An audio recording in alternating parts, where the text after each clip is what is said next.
Ladies and gentlemen, sit down, tune in, turn up that volume, and watch as the most amazing duo this country has ever seen work their way to get thrown out of every Chippendale nationwide. Mythos and Freak, and together they make Frosted Fist!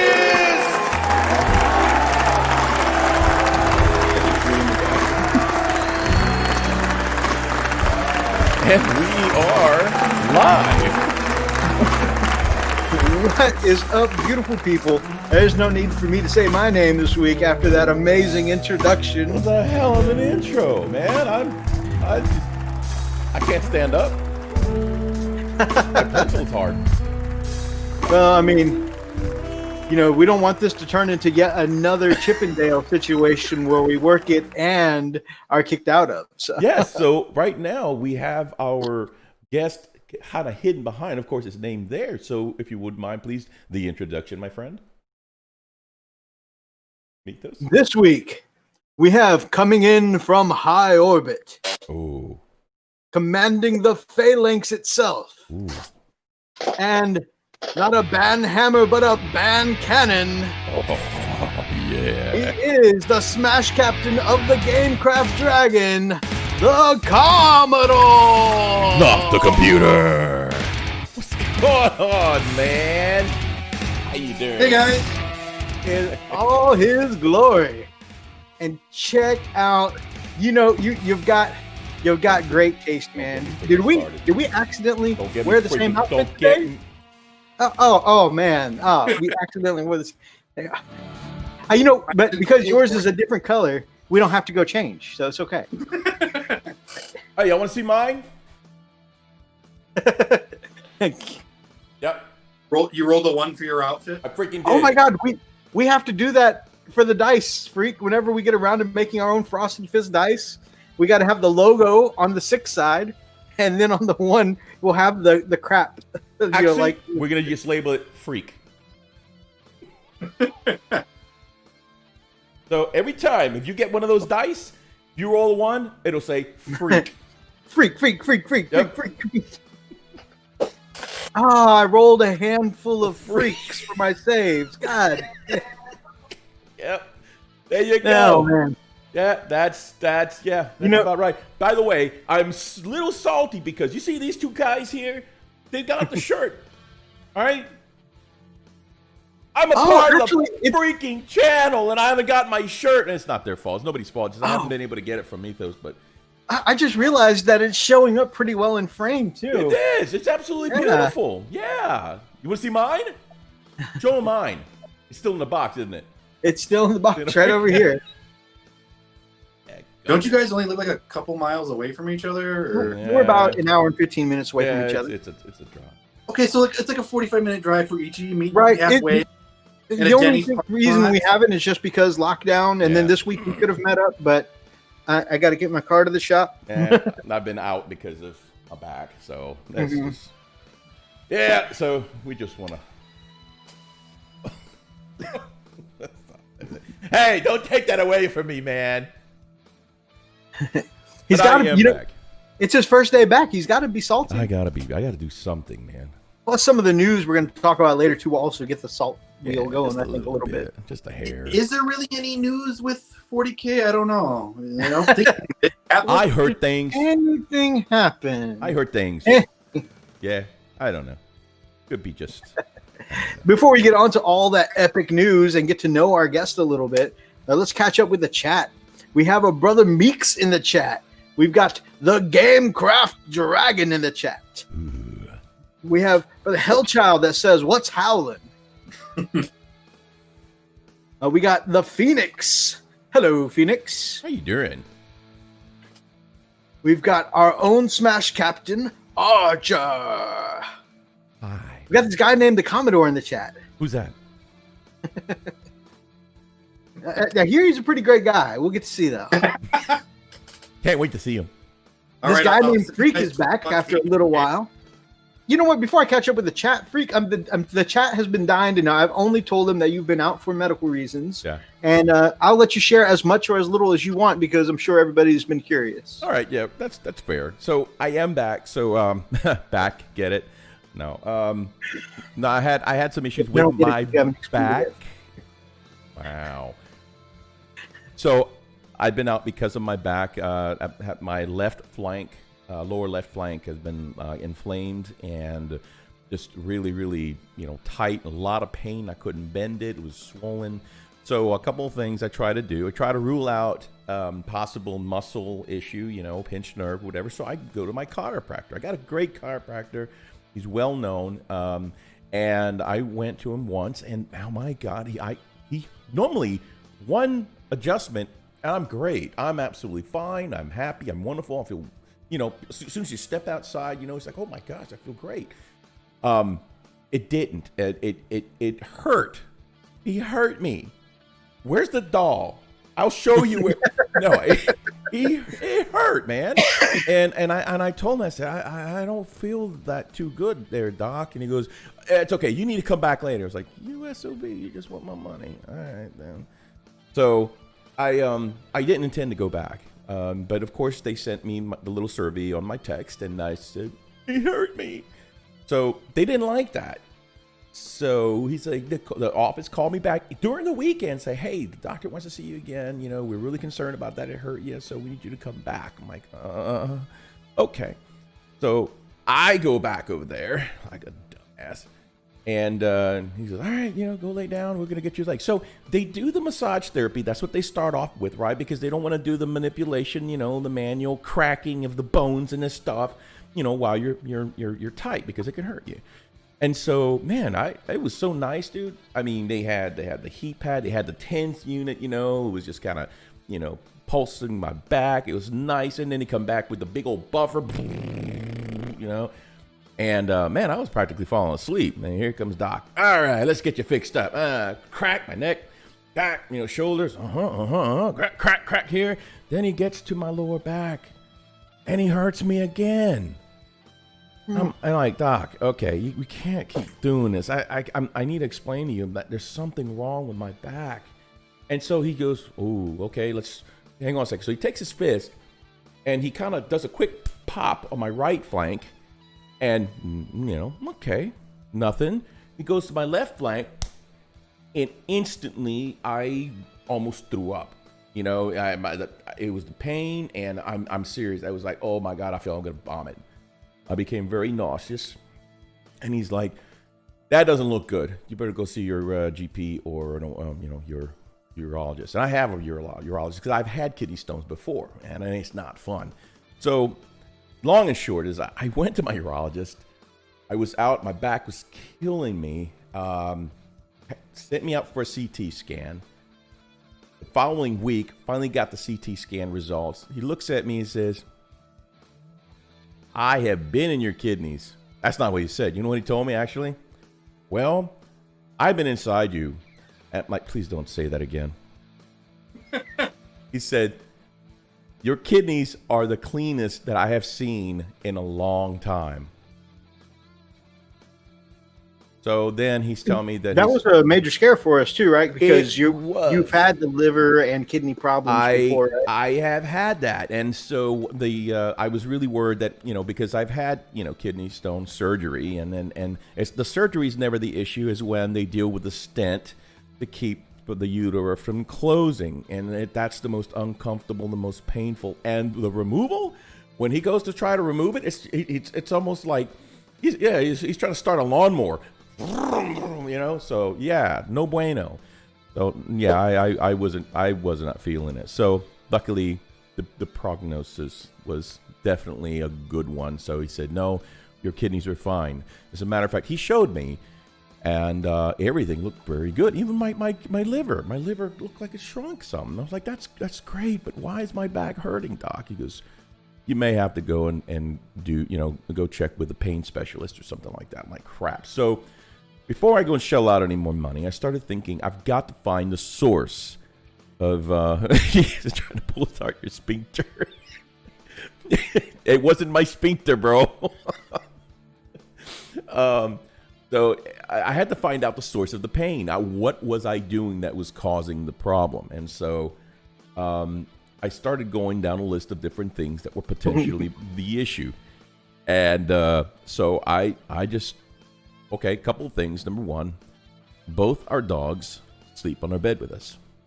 Some people are okay with that. Other people are like, what is wrong? Shut up. So, you know, my puppy is 75 pounds, you know, all German Shepherd, and she loves to cuddle. Well, I don't think she's ever been the problem. It's the other one, the little guy, because he just likes to sleep between my legs but by my feet. And that caused my left leg always to hang out off the left side. I always sleep on the left side. And so there's my leg the entire time. For 2 weeks solid, my legs have been in that position. And I have not been able to adjust myself. Okay. And so the more we thought about it, the more, you know, that's probably it. So we got the puppies their own beds on the floor. Last night was the first night that they actually slept on the floor. It was a little fight, but they did it. And last night was the first night that I actually slept well. My back doesn't feel as bad. On a pain scale 1 to 10, it's been like a 3-ish, between 3 and a 4. While the last, you know, 2, 3, 4 days ago, it was more like a 6 and an 8, you know. So yeah, so far it's been doing good, and I have a sleep number, so I'm gonna crank up the number a little bit to see if we can get that taken care of. But yeah, nice. So we're Wait, Freak, you have a sleep number? Yes, I do. I thought you were gonna say you had a Craftmatical adjustable bed, and I would just imagine like roll them dice over there for me. That would be. Yeah, the Wargamer's home. Right? Yeah, no, don't roll. Yeah, somebody better off rolling my dice because mine always shows up as 1. Anyway, so that's what's going on. I am back. I feel better. I'm really excited because we also hired on somebody else, a new IT guy at our hospitals, and he's taking on some on call, and so I don't have to do on call until next week. So, dude, it's been great.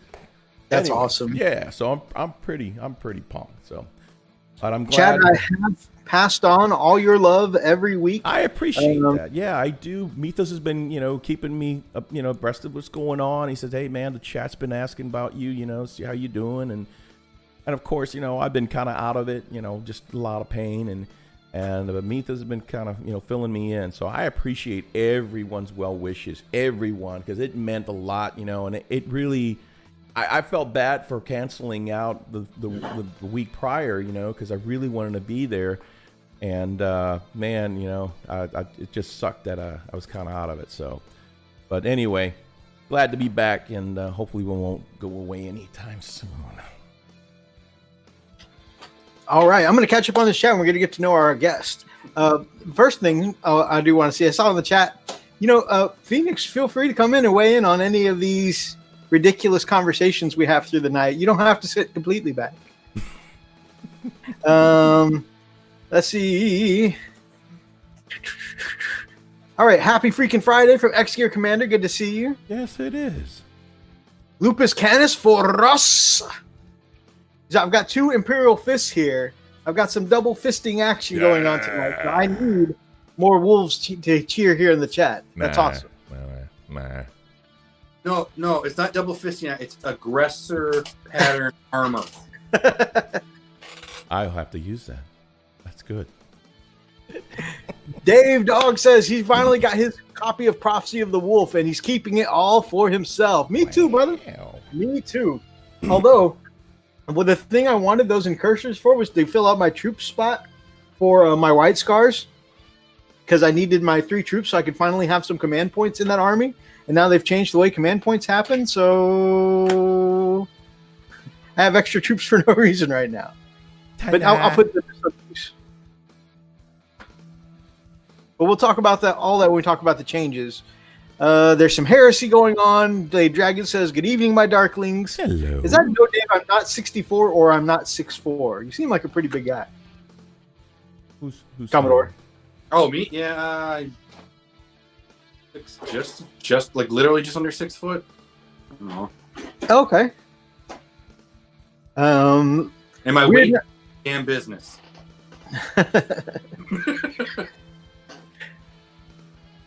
Let's see. Archer says, "Where's Zane?" It's weird not seeing his wildly inappropriate comments already. Yeah. I mean, it sounds like we're starting it off, and he's not even here to. Well, he is missed. He is missed. Indeed.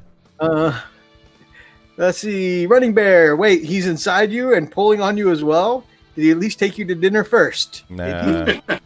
Not even kissed, man.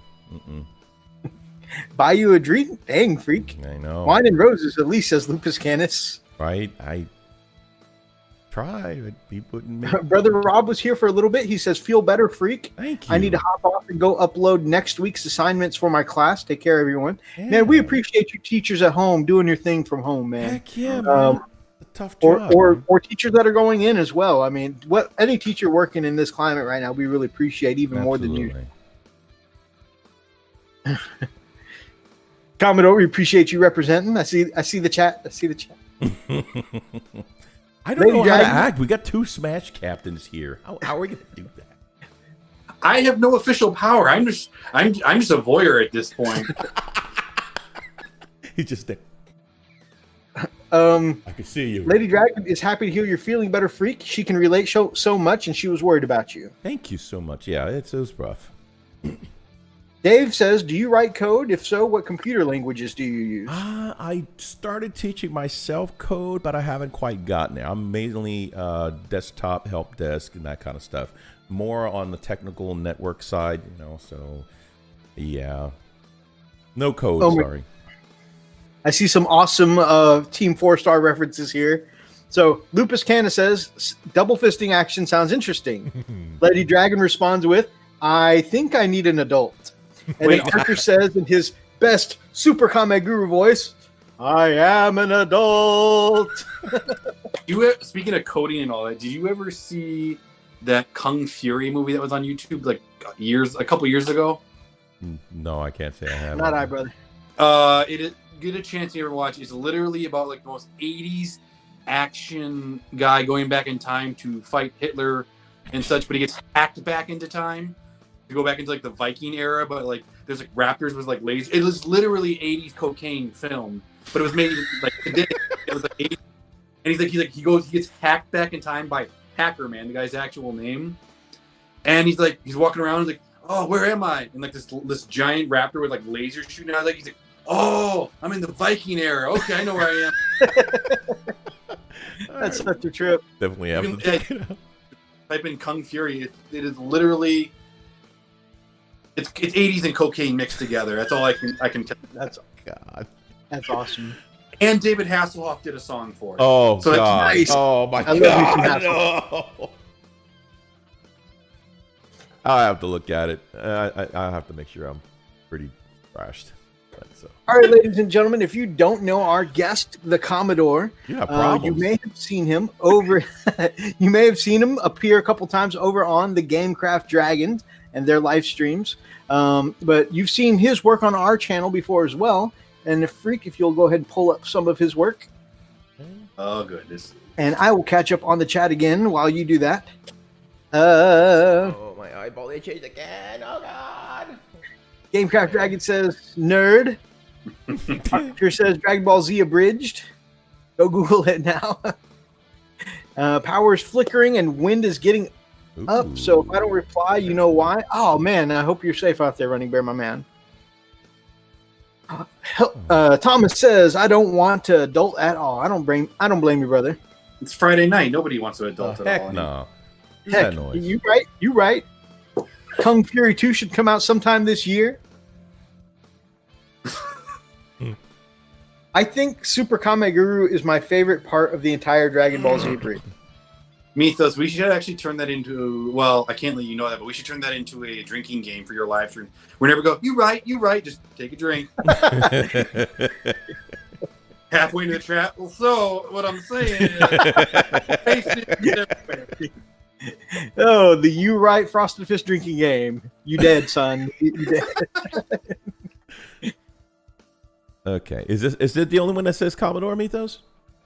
Yeah. Okay. Yep. All right. So it's, I put it in art of the week after your intercessors is the Commodore. I'm sorry, there's just so much art of the week. You guys have put in a lot of art of the week. I really appreciate everybody that submitted this week. There was a ton of stuff. Okay. Could it also be pushing back off art of the week for like a month? That's true. That's true. While you're doing that, here I we also go. want to take this opportunity to remind everyone that the Frost and Fist are part of both the Edict Beer Wargamers Unification Group on Facebook and the Chilling Network. So big shout out to them. Thank you guys for joining us, and make sure that you check out those locations. Oh yeah, I remember these. Oh, that's actually the one I wanted to talk about tonight too. Okay. So tell us about it, man. Freak, that is you in my army. Yeah! Nice. Hell yeah! Oh, sorry, brother Alphos.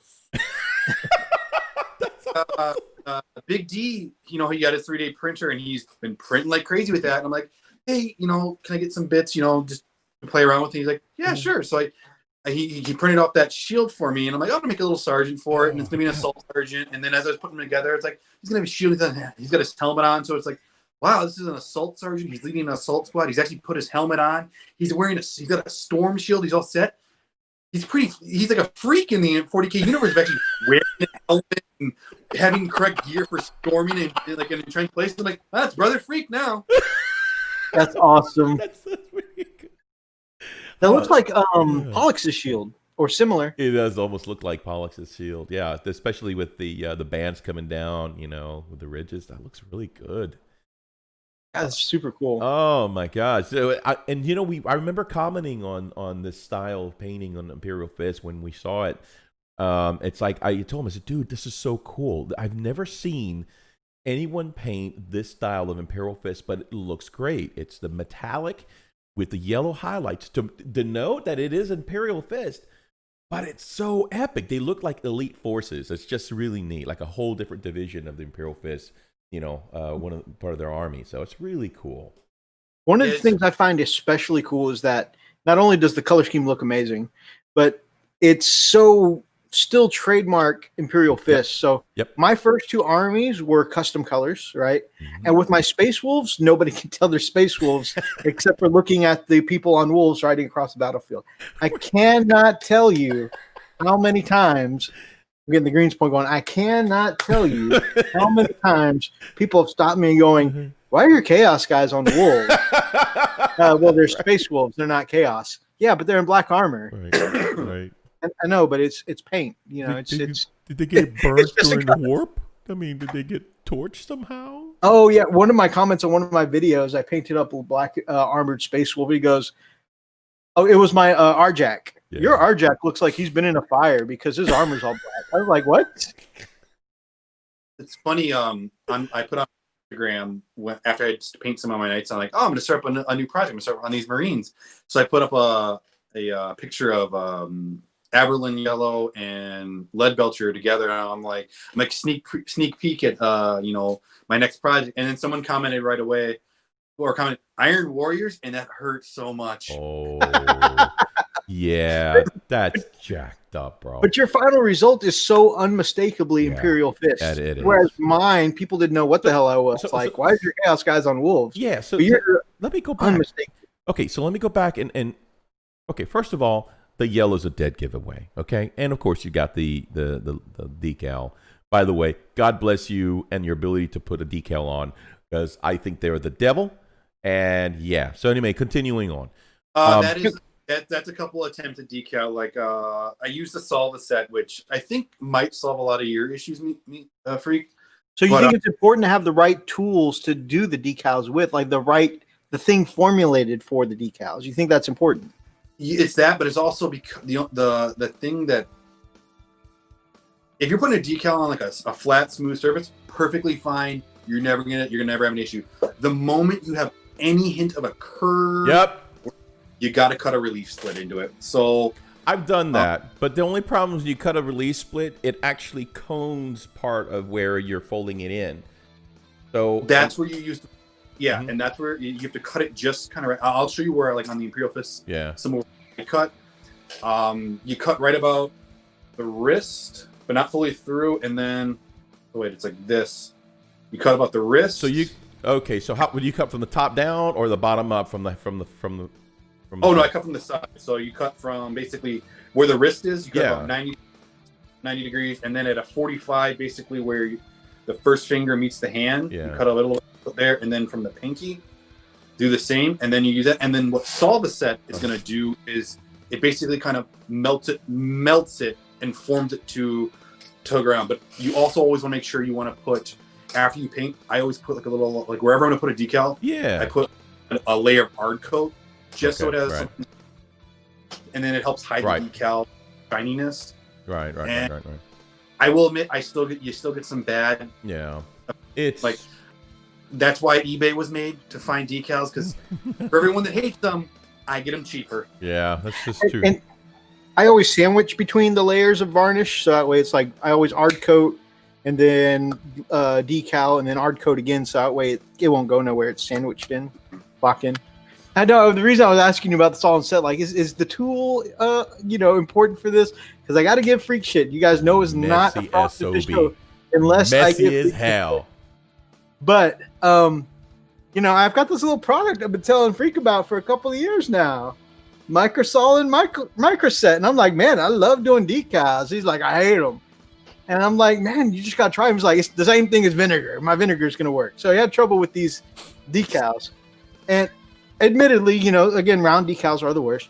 But he put them up on. He put his intercessors up on Facebook and said, he put just a normal statement like, hey, I'm calling these guys done. But I know Freak. I know my brother. My brother and I, we spent some time together. I read in his tone of the way he wrote that, I said, okay, he says he's all right with them and he's done. But what he's really saying is, F these decals. I'm done with these. I don't care if they ever get done. This is the way they're going to be. You can just, screw GW. I don't even want to paint their models no more. I want something other than Space Marines. And I could feel that in his tone. Mm-hmm. But then he got some really helpful tips from our before you go on and just crap on me here in a bit, I will say this, okay? To Freak's or to Mitho's point, yes, that was exactly how I was feeling when I was typing. So he knew me. He can almost see my reaction probably as I was typing. He could probably envision me just pounding each key, just my fingers bleeding as it's just crashing into each note of the keys. Go on. I know my brother. I know him. Yeah. And so anyways, this amazingly talented painter and tutorial maker, Grumpy Guy Gaming. Love the guy. And he's not a jerk. Tips. Said, hey man, I think you'd really get a much better effect if you tried some Microsol and Microset. He's like, yeah, I've been using the vinegar. He goes, I know I used to use the vinegar too, but I really think you'll get a better effect with Microsol and Microset. Now all of a sudden, Grumpy says using like actual real vinegar, Mythos? Yes, regular vinegar, because vinegar actually helps to tear down. It's an acid, and that's some of what's in Microsol is in. Other different types of stuff is like acid to actually tear it down. So I just want to go and point out that when your Wolf brother says, for going on 3 years now, man, you got to get you some Microsol Microset that's going to help you out. He's like, nah, I don't need that. Vinegar will do the same thing. But when Grumpy says, get you some Microsol Microset, that man's already got it in his Amazon cart right now. Right now. Get out of my head. Shut up. This ain't the first time. Let's go back. Let's go back to our man Jay. Okay, love the channel. Mini War Gamer Jay. Okay, I've been trying to tell Freak for a while now. Your Hell Blasters and your Redemptor and all that. All your gun line's going to be much stronger if you get you a generic captain and lieutenant on that back line. He's like, I know how to build my army. It'll be fine. But when Mini War Gamer Jay said, yeah, and I put these two squads right next to a Primaris captain, Primaris lieutenant, Freak goes, man, I got to order me a Primaris captain, Primaris lieutenant. Just saying. Wolf Brother says something, it's like, oh, yeah. I'm just saying. Somebody else says it. From now on, Commodore, I'm just going to call you whenever I have advice for Freak. And so since it'll come from someone else, you can tell them the advice. Hey, pass this along to Freak.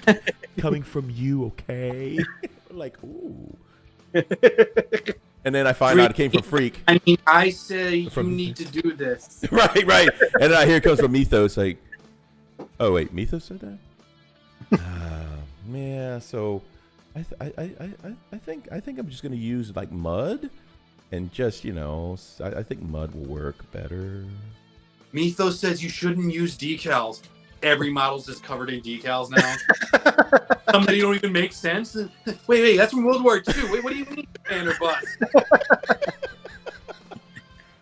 The origins of the Imperial Fist are in World War II, my friend. They are? All right. Let's get Comics Picks back up. I got on my soapbox in the middle of our guest spotlight. All right, yeah. Going back.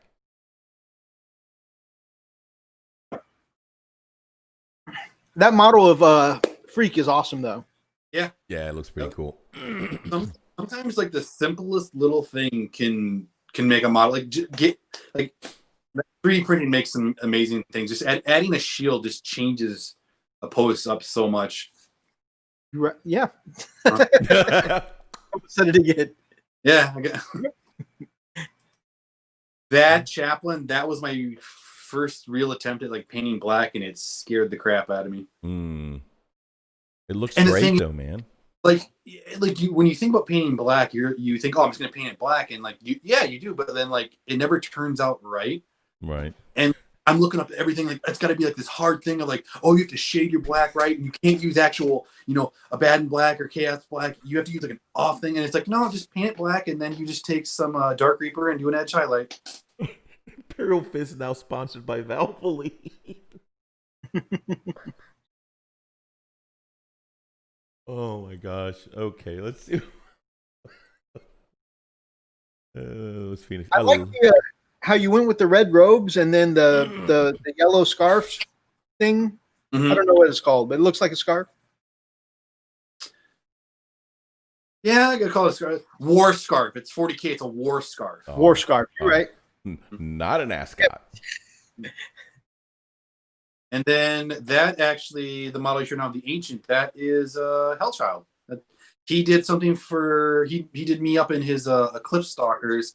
So it's like, I got to return the favor. Unfortunately, I play Imperial Fist, so like we don't get fancy. We don't get relics. It's like in the battlefield with your bullet shots. That's how you show your worth. Right. But like what I did is I tried my best to kind of give him a mohawk. And then what I did on the bottom of the banner, you can see a wolf's head. Yep. To kind of tie it in, they fought along the Eclipse Stalkers, and it's one of their battle honors. That's awesome. And I added in the horse icon, because that's actually the symbol for my knights that I painted up.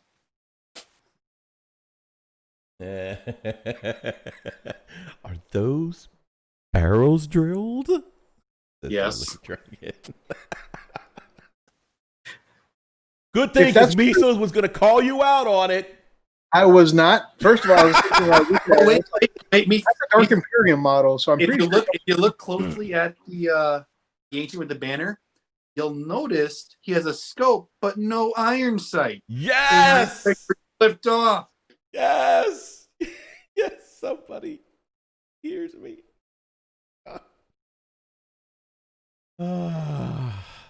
Logic prevails.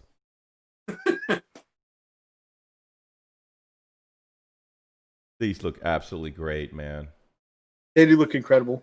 I like that sneak of blue and purple in at the bottom of the banner too, giving it some cool colors to offset, the abundance of yellow there. Really is like eye-catching. I like it. Well, if you notice on you can kind of see it in this picture on the Chaplain. You can see his purity seal. When I was painting that up, I got to the part where the purity seals are always red, and I'm like, oh, I'll do red. And like, there's already a lot of red on this model. I need something. And so I put it to the Discord, and Big D, of course, is an old long fang set in his way. Purity seals are red. They're only red. Just like. Could you do the voice again? Purity seals are red. They're always on red. spot on. And then Hellchild came in like, do it purple. I'm like, I'll do purple. And then I tied that in because if I didn't get with this shot though, but it, like his book, I made the part of the casing of the book purple. Nice. Very It's nice. gotta be. I think it might be. No. Okay, I don't. Okay, it's on the other side. Okay. See, that's a great color wheel offset for the yellow. Mm-hmm. Well, that was in the Discord. That was Heinrich Botha. Whenever I always he always pops up with the color wheel as like these are your warm colors, these are your cool colors, and like these are the colors that offset this color. So like, yeah, we're painting little figures, but they're you could almost like bring a science into it, kind of a thing. Mm-hmm. Yep. Yeah, and I think a lot, like part of painting is just doing it over and over again, right? But then you learn the little things that catch your eyes or catch someone else's eye.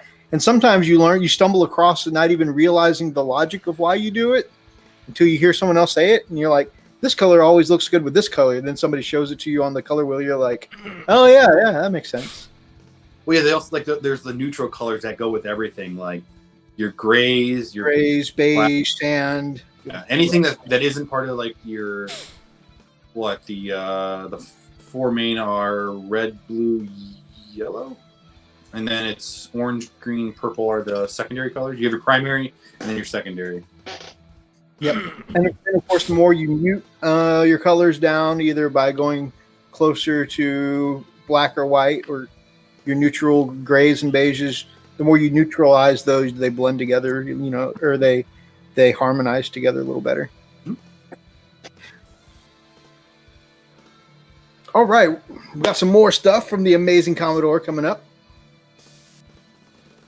Oh, also, while we're taking a look at your stuff, I know you've spelled out in our chat here on the Friday nights when you were actually in the live chat.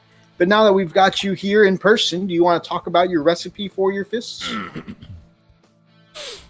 need to set your oven to 450 degrees. Okay. No, it kind of ties into like how I paint. I try and find the easiest way to paint. So like the army painter in a can, whatever that color is, like I'll try and whatever the color. I try and figure out what my base is going to be. Like if I can save time, because I'm kind of a slow painter to begin with, but you start off with basically lead belcher, and then going over that lead belcher. A lot of people think it's almost like going over with different of the metal shades or like Nuln Oil. It's just the gray contrast to kind of give it that darker tone, make it look like pig iron almost. It's more the silicanum. Yeah, the silicanum grays to give it that. It's one of my favorites. Darkness, but not going too dark. It's not. It's to give it dark, but not being like oily. If that makes any sense. Yep. So I almost use that. The contrast as a shade, and then once that dries, and then all the yellow is Averlin Sunset, and then I kind of took Big D's recipe of whatever with the resets for yellow. He always does like Agrath Earthshade, but in my own heretical things, I use Nuln Oil because Nuln Oil is the best shade ever.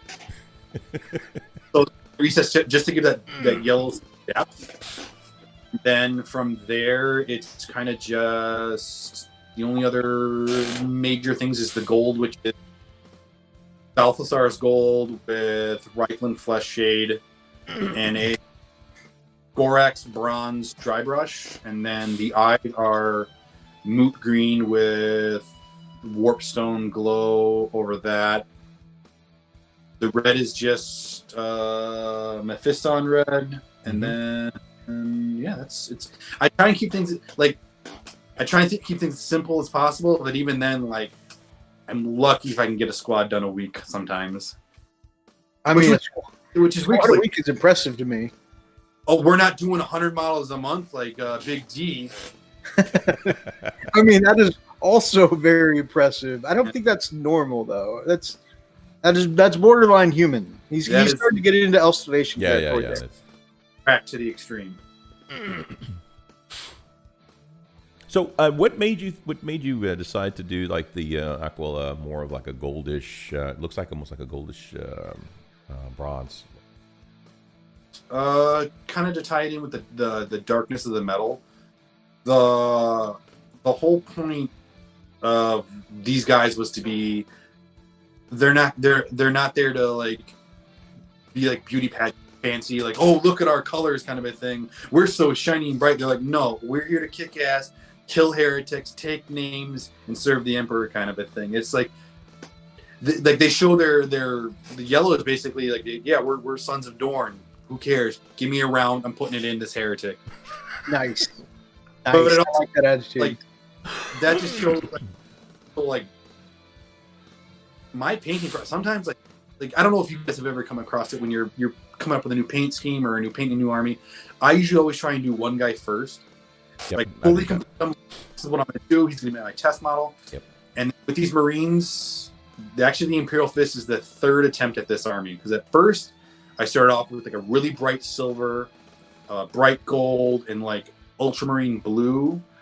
So I'm like, oh, this is gonna be really good. And like I did like half of like Dark Imperium box, and all of a sudden I'm like, I don't like this color scheme at all. Oh no. Strip him completely down. And then I went with another color scheme of like mostly it was gonna be mostly like lead belcher silver, and then they'd have like I think I went with like Vulcan green or Caliban green, and I did like their helmets green, their fist and elbows green, and then like from the knee pad down green. I'm like, oh, that's really cool. You don't see like a pattern like that on Marines. Usually it's like, oh, the boots, the knee pads, or they don't do like a full. And then as I was painting up some Reavers, and I'm looking at this, I'm like, it looks like they're wearing freaking hooker boots. I'm like, I can't. How do you fight for the Emperor in hooker boots? And I'm just like, okay.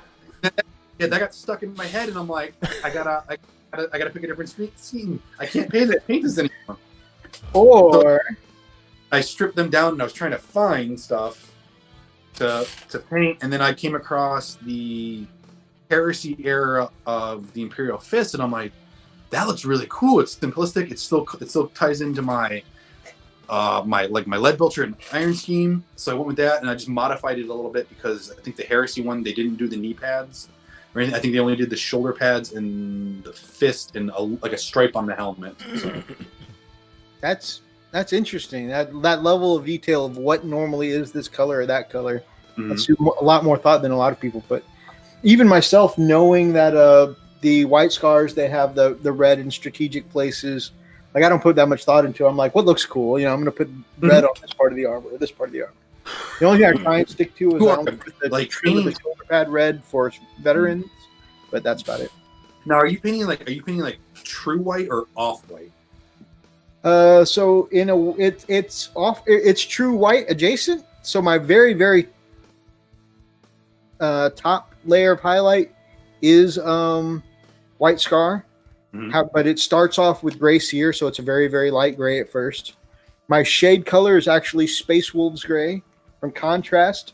And guys, Contrast gives you such an almost effortless looking wet blend effect when you airbrush it. Like, more so, I never have to worry about I think it's the gel kind of consistency it is. I never have to worry about the same kind of sputtering or paint buildup that I have to worry about when I'm airbrushing regular paints. I just really love using Contrast as a shade. So I use Space Wolves gray to shade my white, and then I go in and kind of mist from above, like not directly over, but like a slight angle from directly over. I mist from above the white scar to give it that really whiteness, or at least the semblance of being, white, but not being like a gaudy, over bright white. 117 this month, Jesus. But that's like what, 3.5 models a day? Something like that. That's no, almost. It'd be just under 4 models a day. That's crazy. You need sleep. And some of those were like, it wasn't all just like infantry guys. It was like, I think there was like some heavy weapons team. Because a lot of that was, I think, his IG. Yeah, but there was even some pieces of terrain in there, so it wasn't just the easy stuff. Oh, yeah, the Death Dreads and the Killicans too. So you had some big giant vehicles. But I mean, that you can slap on anything and make it look good. I mean, God, who plays orcs? Orcs is how I managed to get my 11 models done. No, 12 models done in a week. But All right, So I've grabbed a larger body of work than I normally do for our guests, just because you have a lot of different stuff, and I wanted to talk about how you did some of it. Okay. And we're going to come back to that. I'm going to catch up with the chat, and we'll do our hobby update, what Freak and I have been up to, and then we're going to come back to your Imperial Knights. Ooh, okay. Talking about our drinking game. Phoenix says brush licking means slam a handle. Archer says double shot for Mythos licking a brush. We're going to have a full-fledged, by the end of this episode, a full-fledged Frosted Fist drinking game. An AA meeting? And an AA meeting. Let's see. Phoenix can testify Commodore swears up a storm no matter how easy he makes it sound. Oh, man. I'm sure Lily could give you guys some stories about how much I swear when I'm painting.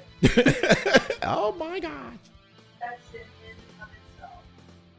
And it gets so bad sometimes, guys. It's hard to just restrain it to, because we have some sensitive ears around here. It's hard to restrain it to just aggressive letters.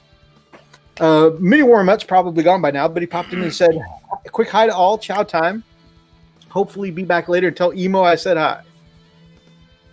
The Pale Orc says, "Hey all. We've got some of Pale Orc's work coming up too in Art of the Week. Good to see you, my brother. Imperial Fist, now sponsored by Valvoline. You got that one already. Silver armor and yellow accents also make me think of White Dwarf only Silver Templars." Oh, nice. Oh, that's right. When I first painted up those guys, somebody thought they were Silver Templars. Wow. I think also with them coming out with Conquest and stuff like that recently, Silver Templars are more on people's minds than they used to be. So I could see where people would draw that parallel. It just made me wonder, no matter what paint scheme you come up with, GW's already done it somewhere. Oh yeah, I mean that's just about everything. Like there are no, they always say there are no original ideas just because we're all sharing ideas and everybody's done. Well, something. that happened with my knights. Like literally, that's the knight scheme that I came with that you're going to show is the third attempt at a color scheme, and I got that. Oh, cool! You never see a color scheme like this with knights. It's always like something else. And then I post it up, and they're like, "Oh, is that house from GW's history?" I'm like, "Damn it!" I thought it was interesting earlier today. One of the commission painters I follow, which I absolutely love her work, and I'm sure it's just either the client or she came up with this paint scheme on their own, just coincidentally. But it looks almost exactly like my custom color scheme of my AdMech. I'm like, this Doomcrawler almost looks like it's from my shelf. Like it's crazy. But like I said, it's just interesting how sometimes people make some of the exact same combinations. I mean, there's got to be thousands upon thousands of us doing some of the same stuff, same models, same armies all in the world. We're naturally going to step into some of the same color schemes. But and you haven't noticed your Doomcrawler disappearing from your shelf every now and then. I looked. Let's see. Speaking of the impression you did of Big D earlier, he says, "Hey, that's a fair imitation for a purple purity seal using heretic." And when you mentioned the he said, "Heretic, double heretic." You know what? Knowing the lore of 40K, there probably is somebody there's the wax heresy. Like, no, only red wax for the Emperor. What about purple wax? Shoot him! They love their traditions in 40K. Indeed. Putting people. Let's see. Joy being in the Gamecraft Dragon Discord. There's a paint book somewhere in the craft cave. Noel Noel everything, says Heinrich Botha. If I haven't said evening to you tonight, Mr. Botha, good evening to you, my brother. Let's see. Hellchild says, when I paint, I go for cool. Absolutely. I go for cool and pop. Absolutely. And that's one of the things I love about the painting style I've developed over the last few years is I really try and sell pop. Have any of you ever ended up in the doghouse for excessive hobby? We ain't gonna talk about that. I don't know about excessive hobby like paints and glues and stuff like that. Other than the occasional, like you're supposed to have gone to bed already. I get that occasionally. Love you, babe. No, what I more get that tone of voice for is, when it's like 1 a.m. and Freak and I are still trying to crank out turn 4, turn 5. No, turn 4, turn 5, that's turn 3 at the moment. Love you, babe. We're on round 2. I was being generous.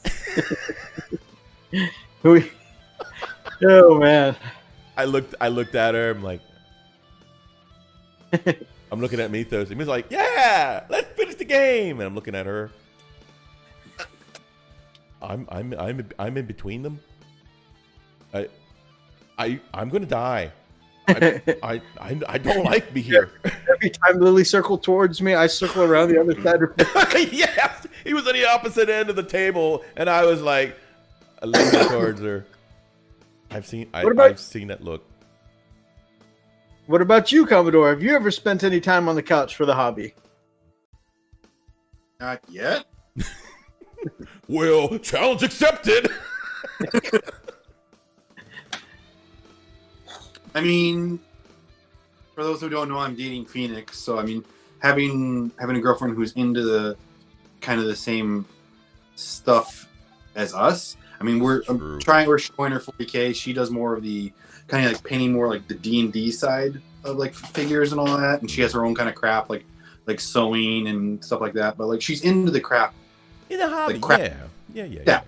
So it's like showing her that. So it's more like it's pretty cool because it's like I'll be painting like, what do you think of this like painting on this guy? Oh, that's cool. So it's like it's weird growing up as a nerd, and you're always like, oh man, no girl's gonna want to talk to me about painting little plastic men, and then you realize no, there are girls out there that like painting little plastic men. I definitely feel that. Lily is a fellow gamer, video gamer, but also she's into crafting hobbies like chainmail. She's working on a. Hey babe, do you mind bringing me that frost so I can show off to the lovely folks here? I will just in a second. I'm towards the end of the match. Okay, sweet, thank you. How violent is your household where your wife needs to craft armor to wear? I mean, the Tackleberry home. We're taking their land. For freedom. So we got just knock on the door. Sugar? No, I ain't your property. You're serfs now. You will refer to me as your lord. Comes out with a black eye. She's obviously into crafting there. She's a gifted artist as far as drawing and stuff like that. The girls are all into drawing and stuff. And the girls are actually into painting and stuff. So on the crafting side, I'm okay. It's the overcommitting of time to things like games is the part that gets me in trouble. So, well, with with the looks, it should be a lot like quicker to play games. Yep. Yeah.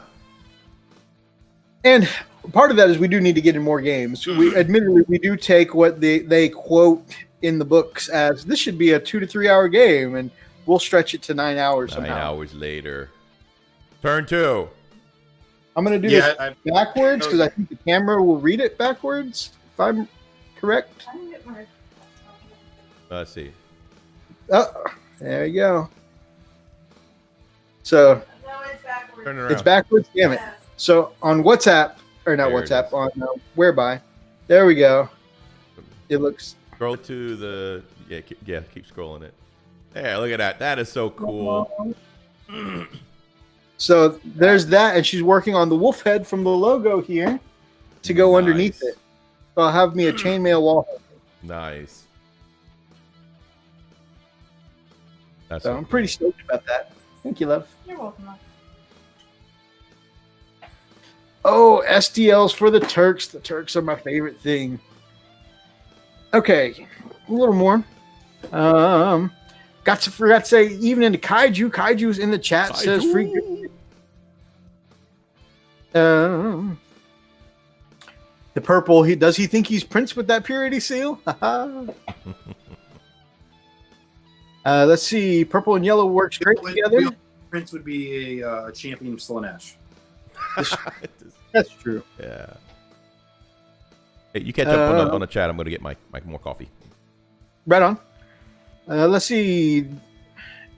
No one put me on the couch. The joys of being a divorced dad. That's true. That's fair. I think I saw green purity seals back in Rogue Trader before I saw red. That's interesting. I've never seen a picture of that. I think I remember seeing green purity seals somewhere. I think there's some Blood Angel, like old Blood Angel models, because like those models are mostly red. That they did that on some of those guys. Oh, that would make sense to complement the red. Lady Dragon says, I don't have anything worthy of Art of the Week. That is heresy. Kaiju agrees, says, Lady Dragon, that is the most ridiculous thing I've heard this week. Don't make me come over there, shakes fists. Some people just don't realize what wonderful work they make. Mm-hmm. It sounds like Lily runs Mythos' negotiation squad. So that's the negotiation division is a story that I've been working on like a decade before I met Lily. But yeah, she inherently, as soon as she came into my life, started running the negotiation division. It's like, through Shinra, I report to Lily, and then, the Turks, and then Shinra itself. So that's the way it goes. Seng, head of the Turks. Make a negotiation squad for a Christmas present. Ooh, that would be cool. You posted something to Insta 3 hours ago that had some awesome stuff in it. Goes to check what I posted. Now I got to go check see what you posted 3 hours ago. Be right back, Mythos. Huh? I'll be right back. Right on. I'm all alone. There's no one here beside me. All right, we're going to see what Lady Dragon posted.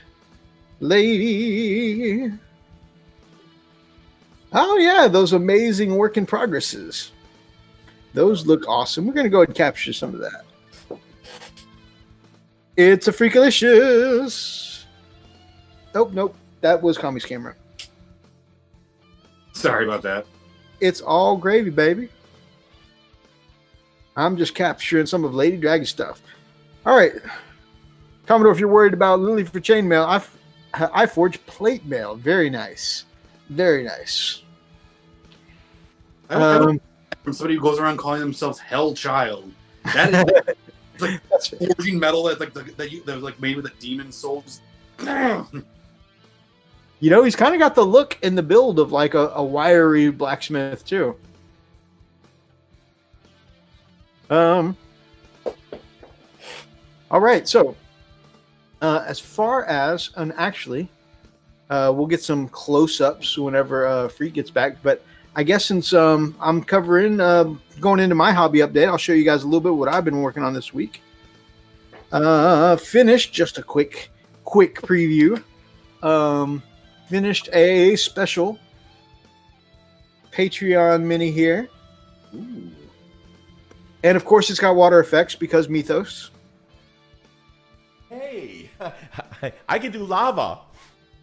I can do water effects. My brother can do lava. I can do lava. I also this week, and Freak's got a close-up picture that you guys will be able to see, a still. But this week I primed up and laid down the skin tones on a set of knobs. Oh, and I assembled them, which I'm proud of myself for because I suck at assembly. It took me both SmackDown and Raw to assemble 5 knobs. Like that's 3 hours worth of show right there. Were you watching the shows while you were assembling? Of course. He does that. So you're kind of distracted at that point then. So you probably assembled them in half that time. Except I have ADD, so I've got to have something on when I'm working on something. If I don't have something on to zone out to, my ADD just makes me not focus. Yeah, and then I go doing other stuff instead. In the background too. So even if I'm just sitting there, if I don't have something weird on, that he can do that because I have ADHD and ADD, and the crazy thing about it is that I can do that when I'm listening to music without words. That blocks out a portion of my brain, and I can concentrate on work or on a task. But he can literally just have a conversation, good old conversation, while he's working at the same time. So I don't know. I don't think that's ADD. I think that's just the ability to be able to multitask without any issues. It's weird, and the thing is, he does it so effectively. I'm like, oh my god, you're. The thing is that my kind of ADD, if I don't have those other distractions there, if my mind can't focus on 2 or 3 things at the same time, then instead of doing what I'm supposed to do, I'll pull out my phone and start playing with it, or I'll start writing out a story for one of my characters, or all the things I'm not supposed to do. Somehow having that additional distraction gives my brain something to focus on and satisfy, and allows me to work at the same time. And there'll be times where, like, I'm working on something, I'm clearly looking at the model or something like that, and somebody will ask me something about something that happened on TV, and I can still tell them what happened, even though it doesn't look like I'm looking. I'm able to focus on both things. It's crazy. I've got a cross-wired brain. That's all it is. Short circuit. That's fine. That's what happened. I got short-circuited along the way. And maybe I'm a gremlin. Maybe I wasn't supposed to get wet or eat after midnight. Why is it only ADHD Awareness Month? People with the extra H always get extra treatment. Right? Extra H for hell. All right. So, Freaks, you mind tossing up the pics of my hobby update this week? Oh, yeah. Hang on. Some of the close-ups. Really am pleased with the way the skin tones came out on these knobs. It seems like the more I do these orcs, the better I'm getting with the skin tones, which is good. I also finished up a Death Copter this week, which you'll see close-ups of.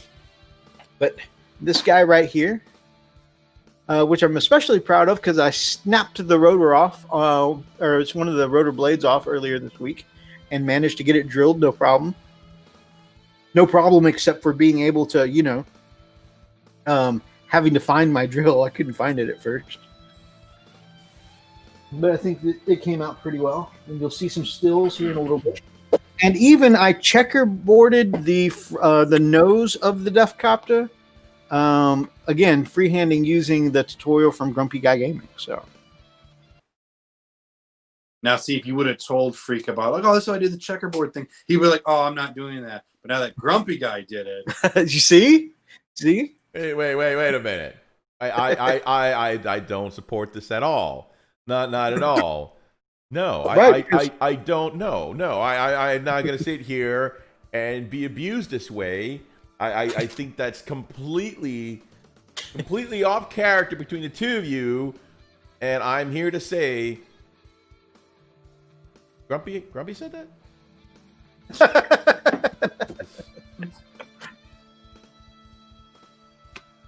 Yeah, Grumpy said it's super easy to freehand. You should try it. Not like I'm going to try it or anything. Next week, show these checkerboard Marines. Right? Like the entire shoulder pad is all checkerboard. It's like, look at my checkerboard Imperial Fist. Right in the middle of the battlefield, they can just sit down, play some checkers with chess. My entire. Right.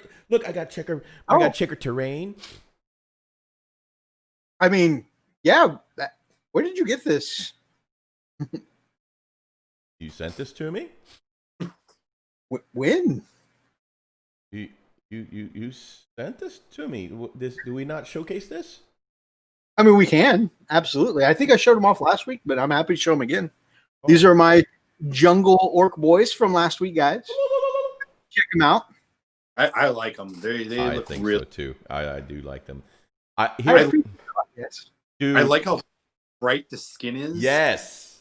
Contrast with like the grittiness of the metal and like the clothes and the gun and all that.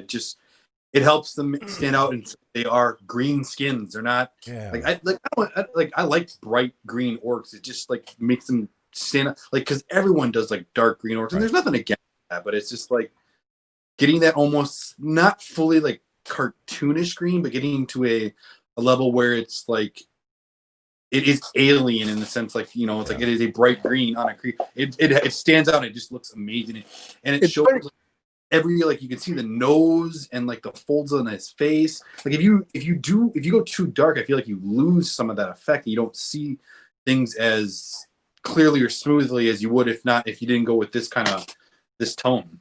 Commodore, look at the axe. That's one of the things that really drew me, and all the metallic. It blew me away how so realistic from the rivet to the edge of the axe, how it just looks. Everything metallic. This is a metal axe. It's been worn. It's been sharpened recently. You can see the edges. How they've been kind of. You can see how they're kind of scratched. Just the wear. It's. Oh man, it's just great stuff. Oh, do you ever think about doing any kind of like dried blood on that to make it look like it's just been used so many times? Man, I actually have thought about doing the little bit of like a toothbrush with some blood for the blood god splatter effect. I've been thinking about going in there with those. Not like going like overboard crazy, like dripping with blood, like that's a bit much. Yeah. Go down. I want to show you. I just sent you the new a Facebook reminded me. It's been just over a year since I painted, or 3 years since I painted up orcs for Brother Will, and you can see some of the same orc boys and some of the same poses there as this most recent job. Looking back at it, I feel like I did Will such a disservice because my current orcs just completely. Crump those orcs I did back then. 3 years of experience, they should crump the orcs I did back then. But the clean metal, my client back then wanted clean metal, and not the super weathered or corroded, because this was for his Shadow Wars Armageddon band, and he wanted these to be like extra rich, extra teeth, Bastion orcs, and that they took care of their weapons, and they had the cleanest. They had all the grots to shine up their weapons, right before each fight and stuff like that. And so that was kind of like his fluff. But the skin tones, I just feel like are nowhere near as good as my current paint scheme and skin tones. But I think my ability to do highlights and create pop is much better now too. Well, I think it happens to us all when you look back and see how you've improved, and it's just. I wish I still had some of the very first models I painted, but like with this hobby, like you take your breaks, but you never fully get out. Like I thought I was clean, but then they pull you back in, kind of a thing. Pull me back in. Yep. I've done 3 Imperial Guard armies. Wow. Yeah. I've done Marines multiple times. So like probably, and it's one of the weird things. Like when I came back in, I was playing some IG, and like I don't know if you guys ever come across. Do you ever know when to stop painting a model? To just like stop. Depends. It really depends. Like I was working on the Commissar model, and like I thought I was done, and like I kept like I should have left it alone to like it looked good, but it was like. I kept going back and like adding a little bit and changing it, so I could never really like see where I've come from because I kept going to my starting point. That's something to add to it. That's something Freak and I talk about a lot on our show is the F up line. Yep. Because we always talk about it's just like a little bit more, and just a little bit more, and just a little bit more, and effed it up. Damn it. Yep. So there's that. Yeah. It's almost towards the bottom there, around that, Freak. Could you show the pics of the Defcopter and the Big Mech? Yes. Which is still gray, and then the guys that I just have primer and skin tones on. Okay. Should be towards the bottom. Let me see. Bottom. Towards the bottom, you said? That is so good, Mythos. What is? The Defcopter. Yeah, you just passed the helicopter, brother. Okay, so you... That thing. This guy? Him too. And that. Those are all things I did this week. Okay. All right, so this is the Big Mech. This is my Big Mech and Power Armor. And this, I want to make sure I give full credit. Shout out to Brother Spud over at the Chilling War Gamers. Again, we are proud members of the Chilling War Gamers. But I directly ripped and copied this idea from him because I never liked the look of the custom force field. I've never been, even on Space Marines, I've never been a fan of the one big thing sticking up behind somebody's back when they go into battle. It looked off. I've never really liked it. The giant banner pole behind your guy, Yeah. 9 foot tall superhuman soldier, 15 feet tall now. Yep. But I didn't like the lone, the two spires of the custom force field. But I saw that Brother Spud, because for the opposite reason, I think he said he didn't like how the triple barrels of the teleport blaster looked next to each other, so he kit bashed the custom force field bit into the middle there. And I love the look of that. And I'm like, that bulks out that custom force field there, having the two little cannon bits there on the side. It makes it look like, I don't know, it makes it look symmetrical a little more. I don't know. I can't explain it. But bulking it out that way made me like the look more. So I sent him a message. I'm like, man, I really want to copy this. I'm inspired. Can I steal this idea from you? And he's like, magpie away, my friend. So 100% stolen idea from the Chilling War Gamers, and I was like, I had to replicate it. So, and it wasn't that difficult. I mean, it actually took some actual kit bashing, chopping and converting and snipping off bits that aren't supposed to be snipped off, and shaving stuff down and sanding it because that part was not supposed to come off, kind of deal. Well, how does the saying go? Copying is the most sincere form of flattery or something? Yep. Yeah. Imitation is the most sincere form of flattery. You are right. So that is my Big Mech I built up this week. And, oh my God, those Big Mech torso, they're basically pretty easy builds, but putting the torsos together was such a pain in the ass to get to fit. That is the knobs I primed this week. And did the skin tones up, and again, you can see the brightness and pop, kind of like I did on the show. I love that. Can you tell me what paints you use? I absolutely can. So it is over black primer. Mm-hmm. Then I go in with Warpstone Glow, and then my highlight color is Necrotite Green by P3. I actually just got in a brand new bottle of Necrotite Green because I plan on doing all my orcs just nice and vibrant. That looks really good. And just a little spoiler alert. The reason that I developed this recipe is off of it was because I had two kinds of orcs. I was kind of trying to decide which ones I wanted to go. And that was Pickle Jar's really bright. I think kind of more like WoW styled orcs. And Brother Spud's more realistic orcs with the fleshy gums and lips and stuff like that, which look amazing. So both of those ones I really wanted to emulate. But kind of what you pointed out earlier, Commodore, is when I look at how dirty and grungy the rest of my paint scheme is doing Goths, blacks and grays and white, and most of it is that dark, dirty, grungy kind of look. I'm like, I need something that's going to stand out. And don't get me wrong, I still kind of wanted to try the fleshy look. But another deciding factor was not only pop, but what can I quickly smash out with an airbrush, and the detail and time it takes to do by brush to go in and do the gums, and lips and stuff like that. I wanted something I could just smash with the airbrush instead of individually trying to layer on my flesh tones. So between time and effort and wanting pop versus the dark colors, I ended up on this brighter tone. It looks amazing. Yeah, I really appreciate that. I can't wait. You have a gas skull model, right? Yes, I do. I do. Not wait for your version of him. Awesome. Thank you. Mm-hmm. That is definitely going to be the last thing I do in the Prophecy of the Wolf box. That's the same color scheme, by the way, as my salamanders I did. Is that same Warpstone Glow with the Necrotite Green highlights. Mm-hmm. So only I went in and shaded that one with the Space Wolves Gray. Nice. And then the last thing I have to show you guys, you're already on it, is the Deathcopter, which, like I said, those are free-handed checkerboard inspired by or instructed by Grumpy Guy Gaming. Grumpy, huh? Yep. Grumpy guy. Freak, we should check out this grumpy guy. He seems like he knows his stuff. Yeah,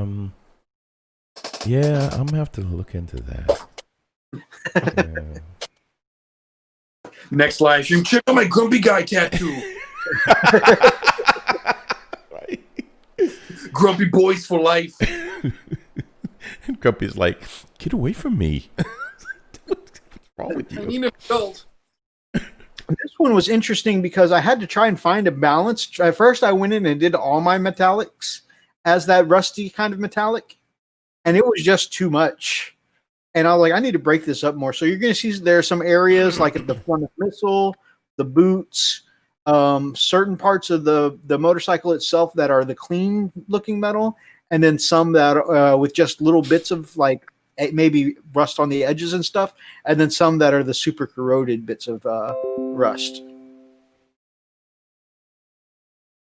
And then, of course, a little OSL on the little spotlight on top, just because I wanted to add a little more pop.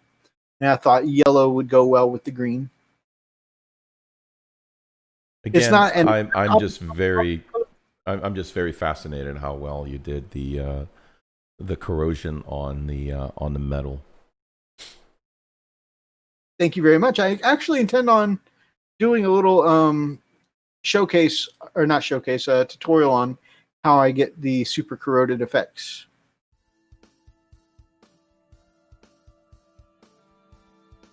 So that is what I've been up to. While you're there, Freak, if you want to hop over to your intercessors, let's show them what you've been up to. All right.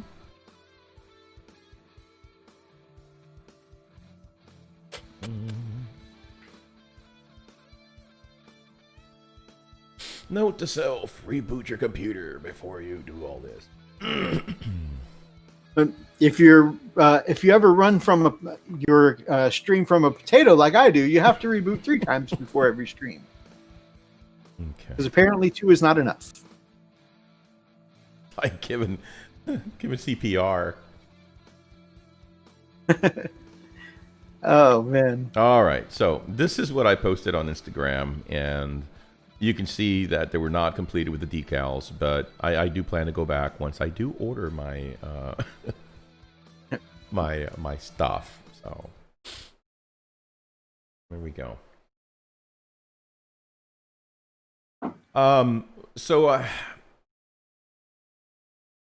Finished not perfect. I kind of steal that from the Nerd Life, from Richard from the Nerd Life. I love that. Because I just got tired of doing these. I'm at the point where I am tired of painting power armor. But, overall, though, I wanted these guys to be an elite force, something different than what you would normally see on tactical. So I did, and I think I've mentioned this during a couple of our older streams in the past, where I wanted to do a metallic-looking mask, where it's just these guys look like, they're on a different level than your basic tacticals. They are, of course, intercessors. They look damn good. Thank you, man. The masks are my favorite part. Whenever we get to a close-up. Yeah. So this is kind of what I wanted, and I wanted them dirty. I wanted them. These guys have been in the field. They've they go out and they do the job and they come back. These are my elite forces. These are the the badasses of my fists. I love how they turned out. You can tell I just gave up with the freaking basing. I was like, you know what? Giving up on basing? Do what? That base attempt is you giving up on basing. Get the heck out of here. Well, I gotta say, I have to give credit to Mythos, because honestly, I actually took a lot of his. I watched his tutorial actually, and this on how he does his own basing, and I watched a few. And one of the things that I've always failed to do was because I use cork and I'll layer the cork, but the problem is you'll see the cork broken apart, which looks like a side of a mountain, but it's still jagged, and the angles are still pretty 90 degrees. They're very pronounced. And I didn't want that. I wanted, something rocky. I wanted something different. And I decided I was going to do what he does, which is take some plaster or caulking or something to kind of seal off and round off those very sharp corners. I decided to do that. Well, that's what gave me that rounded look, which I thought, okay, this is pretty cool. This will work. Where am I here? All right. And so it worked out. But I didn't know what to do. They looked like little brownies after I was done with them. I'm like, That's some good rock texture there. Yeah, I did what I could to make it like a big chunk of rock that they're standing, like granite, because that's what I was going for. Granite with some grass kind of sticking out a little bit here. But again, the main thing that I was going for was, and I'm looking for a shot from the back. You can actually see the metallic and how different the backpacks were. But yeah, here it goes. I've got my, scope. And yes, I did file down that iron sight. This is a good shot of the face. Does that not look like Bumblebee, ladies and gentlemen? It looks so Bumblebee. To me, it almost looks like it has a little bit of the Reaver skull mask kind of look almost to it. Right. That's exactly right. It kind of has that Reaver look as well. You're right. Now you notice I wanted to paint it. I wanted to paint more of the with the black and yellow, or the yellow with the black trim. But of course, I did not get away from the red, because the red signifies as part of the that's the basis for Imperial Fist. And so I made sure to keep the Aquila red. Oh yeah, here's a good shot from the back, and you can see these are a little more pristine. A good shot from the back. Yeah, so this is a really cool pick, and you can see it's more metallic. I did something different. I wanted to keep the ports, the exhaust ports, clean, very bright. Of course, they've got a little knoll, so it makes it a little dirty. But I want these other exhaust ports kind of like a light goldish. Almost, you can tell that they've heated up, so they've changed color. So let's see. That looks so awesome. Thank you, man. I appreciate that. Again, I really felt defeated, dealing with a stupid decal, and I hated life after. I was like, you know what, screw these guys. They're done. I'm calling them done. Freak, is that all airbrush too? Yes. Yeah.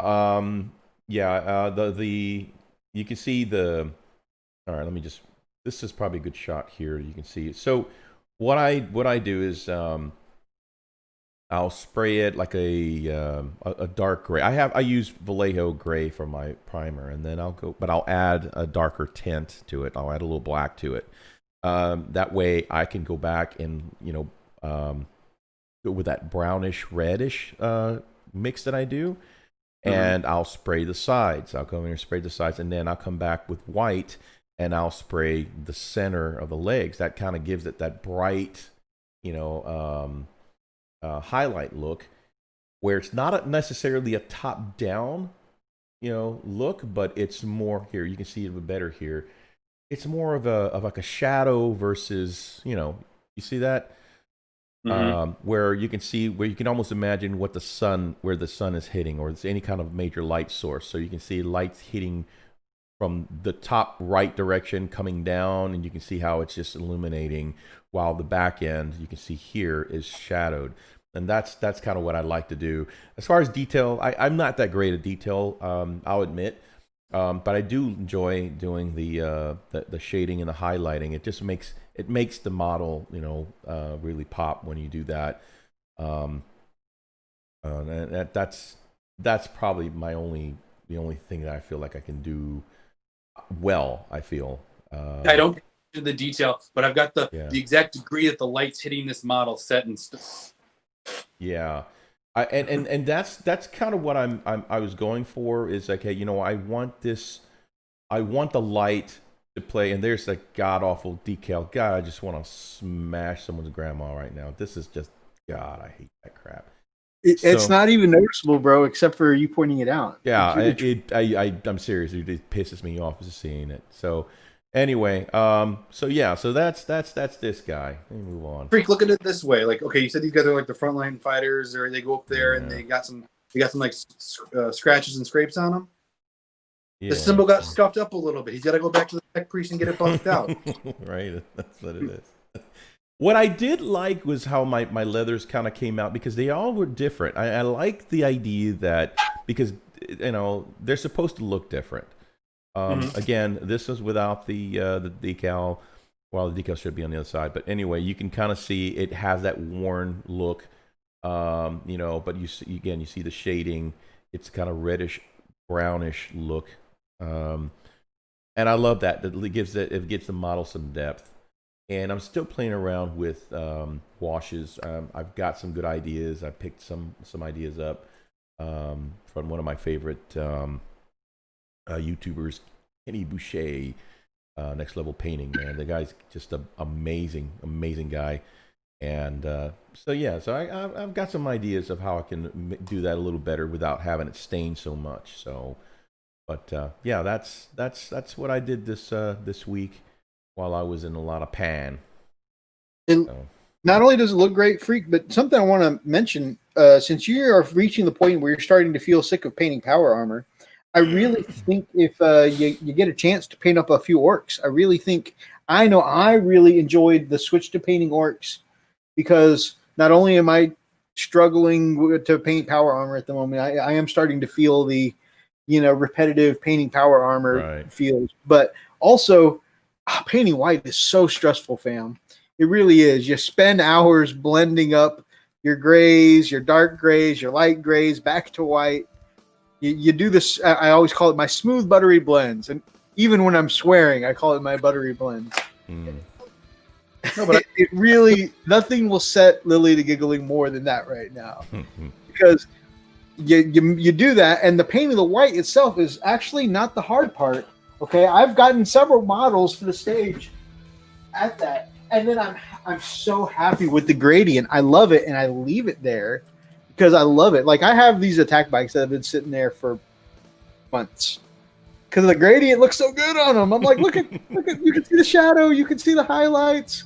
Like, the painting the white is the fun part. Going in with a really strong, high pigment color like red is terrifying. Yeah. Because you don't spill red on white and just cleaned it up with a little white. It doesn't clean up like that. One drop of red on my white armor will cost me hours of blending. It is so... Huh? Do it right the first time, then. You're right. You're right. That's why it's so stressful. Exactly. So that is why I've really been loving the orcs, because if I have a stray brush stroke, okay, well, first of all, my color scheme is very dark and grimy. So if I have a stray brush stroke, a swipe of black will fix that. And they're orcs. And even on the skin that I spent so long blending up, unless I make a major boo-boo, then I can just go back in with, the darker green and the brighter green, and skin... the orc skin is not something I feel like I need to spend hours blending to get back right again. If I have an off-looking patch, it just looks like an inconsistency in the skin tone, Yeah.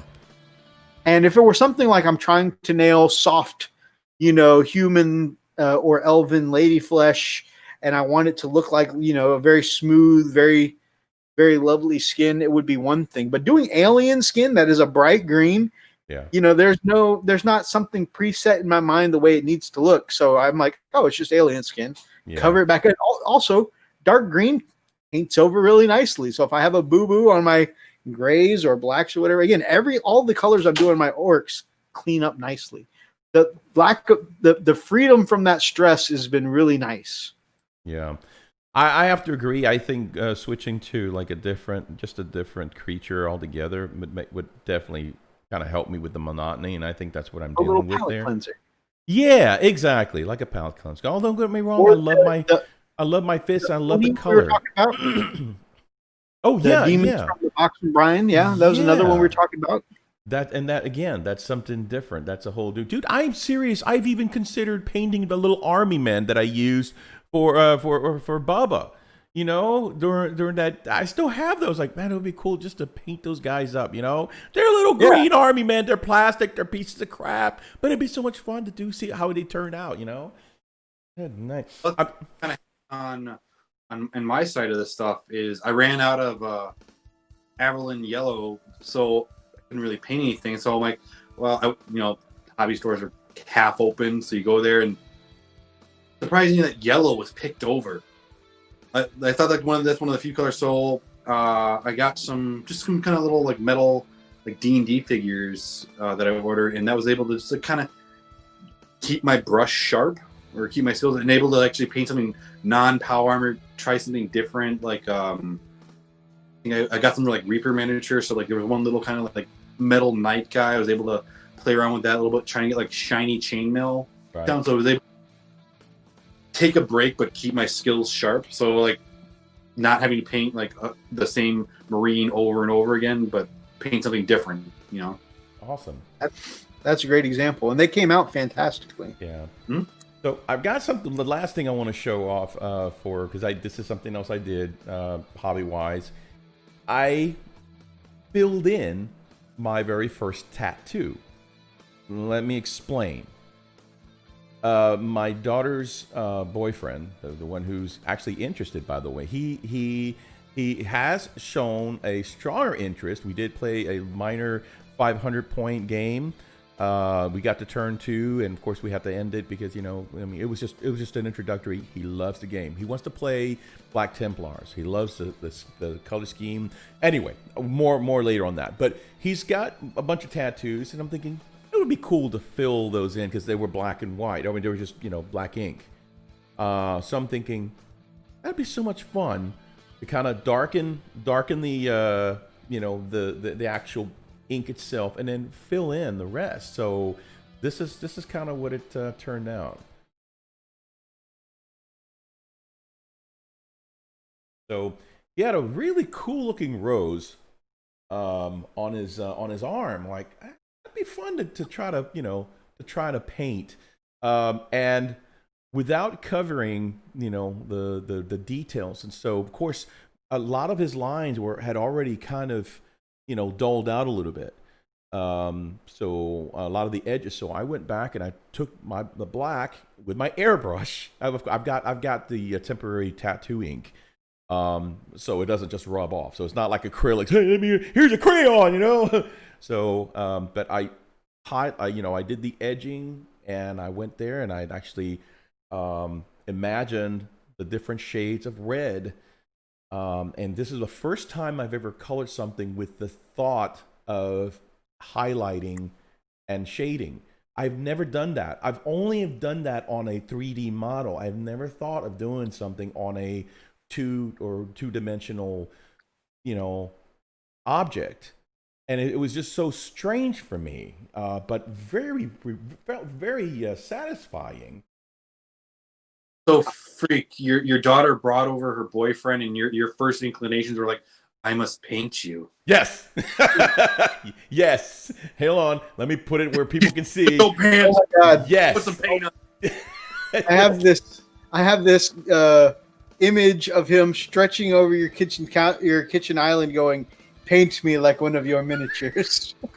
He actually said that. Hey, you gonna paint me like one of your minis?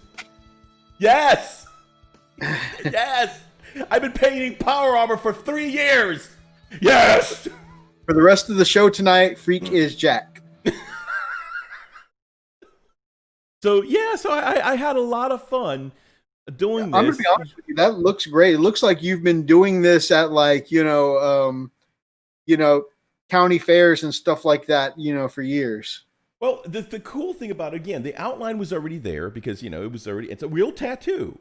He has a real tattoo of a rose, but there was just no color. I'm like, man, I want to put color to that.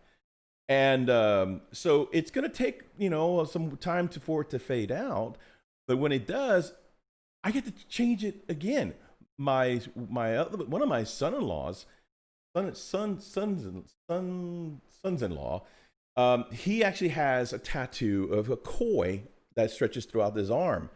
And I want to paint that. I think that's so cool. Again, it's just a black ink, but it was so cool to actually bring that to life, just make it really vibrant. And that's what I wanted to do with this. It's like, oh, it'll be really neat to see this in color. You know, I'm like, and he loved it. Those fathers are afraid their daughter's going to bring home some tattooed biker guy. Freak's just like, oh, cool. It's like a coloring book for me now. Yeah, exactly. Hold still, dang it. I don't want to color outside the lines. All right, fam. We are running out of show, and we have some major topics to talk about tonight. True. And we still got some other art of the week. True. So what I'm going to do is I'm going to catch up in the comments real quick. We'll take a look at Commodore's Imperial Knights, and we're going to move on to our main topic. Oh, yeah. First of all, I'm going to start. Normally I go back up to where I left off, but you have some comments here responding to you, gents. So I'm going to read those first, and then I'm going to go back up to the top. Do it. Redbeard says, "What's up, party people? Hi, Zombie Freak. Welcome back." This might hurt, but the gun barrels on your Terminator tattoo haven't been drilled out yet. Did you drill into my boyfriend? His gun barrels weren't drilled out.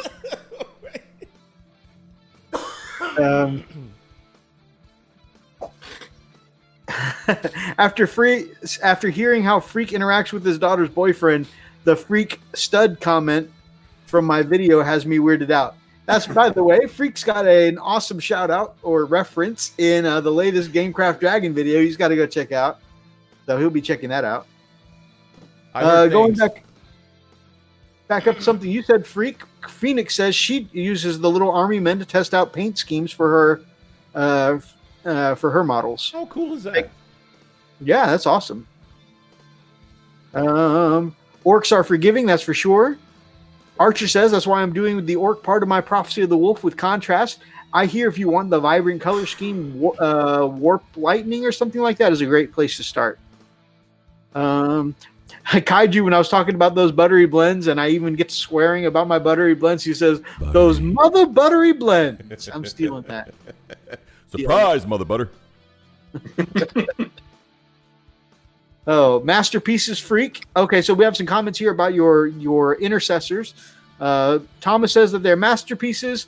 Mini Warmutt actually likes your basing, and he says that the basing reminds him of the tropical granite look like on the Samoa Island. That's pretty cool. Thank you. Yeah, I was looking more for a granite look, and you know what? When I do my orcs, that's what I'm gonna use. I'm gonna use that same basing type. I think it'll look really cool. Nice. That'll be cool. We need to get you some orcs, man. Let's see. Thomas wants to do some pale orcs with necrotic green flesh. Speaking of which, if you guys want to see some really cool looking pale orcs that have almost a human skin tone, go check out the Pale Orc. Definitely a channel we love seeing. Yeah, he has an interesting take on or like. I would have never thought to paint. I can't think of any time I've seen orcs painted like that. Yeah, and it's funny because they're still a green army because their armor and their uniforms and all that are all green. So it's kind of like an inverse of what you normally see. Let's see. Oh, talking about doing checkerboards all over Freak's models. Thomas says, or Harlequin diamonds. Oh my God. Harlequin diamonds seem like the most challenge mode thing I agree. you could do at 40K. But my question is, did Grumpy suggest that? That was not from Grumpy. Oh, that was just that's too hard. You'll have a tutorial from Grumpy within a week, and then all of a sudden you'll be cranking it out. And don't get me wrong, I am not busting on Freak for following Grumpy's advice, because you guys know I love me some Grumpy Guy Gaming tutorials. He taught me how to do the tribal marks for my white scars, the checkerboard for my orcs. I love following some Grumpy Guy Gaming tutorials. My problem comes is when your Wolf Brother says, "Hey, you know what might help you?" Nah, that's not going to work out. But then when Grumpy says, all of a sudden, okay, we're going back to the salt. We're running out of time here. Forgive the camera work on the video. It was all me, says Lady Dragon. Hurry up with the emo and the art. I'm falling asleep and I'm staying up for you guys. Oh, I'm so sorry. Well, Freak has news about emo, and we're going to We're gonna hear from Freak right now. No emo. Back to you, Jim. Oh, that was like just ripping off a Band-Aid. Sorry. This is the first day that I've actually felt pretty good, so I'm sorry, guys. This was I did not have an opportunity to actually put together an email, but we're definitely gonna get some pre-recorded ones for the next. And this was last minute trying to get Freak back on the show. In all fairness, that's why I actually last minute reached out to Commodore and said, "Hey, is this week good?" Because we weren't sure how the show was going to go this week, but I think we like what 1 o'clock this afternoon. Hey, you want to do a live stream in like 6 hours? Sure. Nailed it. Well, I wanted, but I also wanted because he when he sent that great opener and I was like, oh my gosh, that is just the funniest thing I have ever heard, and couple that with some really sexy music with the saxophone playing in the background and little bongos or whatever, and and then of course with the crowd cheering. Because the reference being thrown out of every Chippendales. That was perfect. Yes. So would it say, oh, by the way, and that was done by our very own friend here, Mash Captain Commodore. Thank you so much. That was epic. I loved it, every bit of it. So that is going to be our opener. That's how we're going to open from probably now on. So if you want to change it up, by the way. Oh, now I'm really honored. No, and if you ever want to change it up, and we'll air it. If you want to make get us thrown out from somewhere else, if you want to make a script, I'll make. I can record another one for you. Yeah, Freak was talking about getting a rotation going. We can switch them out. Absolutely. Then you're gonna have to get on Big D because I've been working on one for him, and he should have the file of the one I sent you guys earlier to kind of show you, like, hey, this is what I'm doing, and you're like, oh, that's really cool, and I'm like, oh, I think it's cool. Well, I'll make one for them then. It was awesome, man. We loved it. I absolutely, but no, seriously, if you decide that you want to, send us a different one each time, get us thrown out of HEB or get us thrown out, I was like, that would be such a great skit. It's like, where are we gonna get thrown out this time? Coming live from a Walmart parking lot. Yes. Oh my God.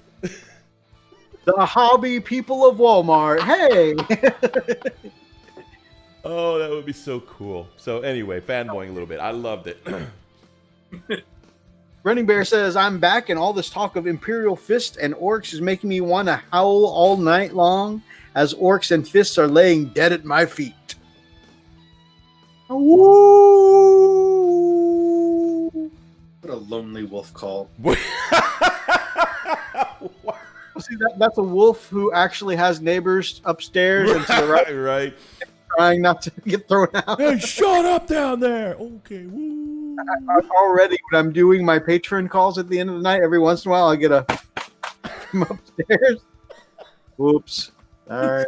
Smash Captain. You go, hey, shut up down there. Oh. So I figure if I try and limit my yelling to once per night during these shows, and I'm less likely to get thrown out. All right, so moving on, Freak, if you could go to the Art of the Week and scroll up to those purple Imperial Knights that are so sexy, we'll have the Commodore talk about those for a hot minute. I can start talking about them now, if you want. You absolutely could. I do want to point out, Phoenix says, and we jerry-rigged the crap out of Commodore's setup, too. Yeah, we did.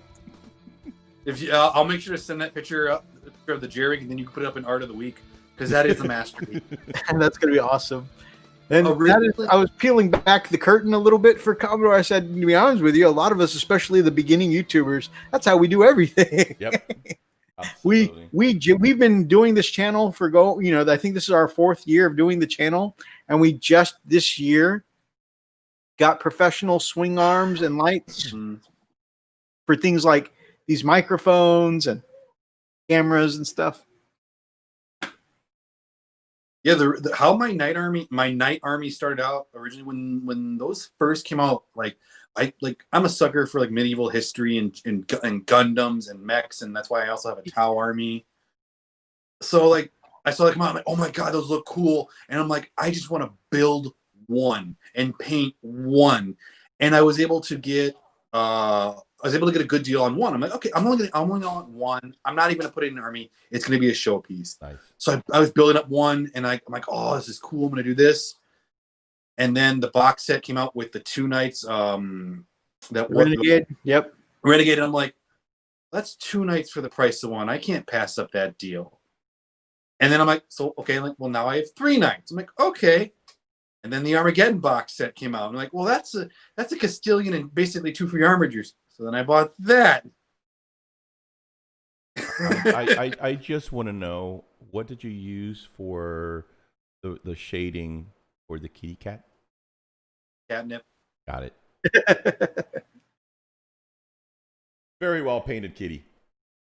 Love it. It's off to slay a great beast. Yes. Or be slain in this case.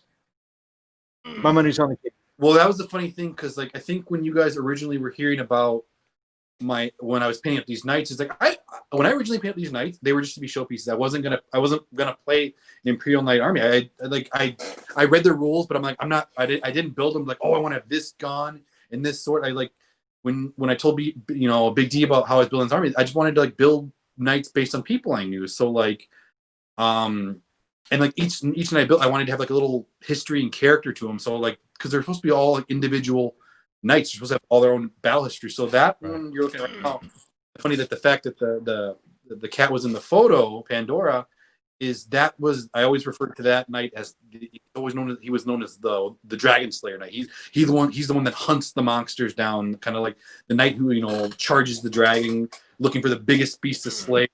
Another honor mark to his knight. That's awesome.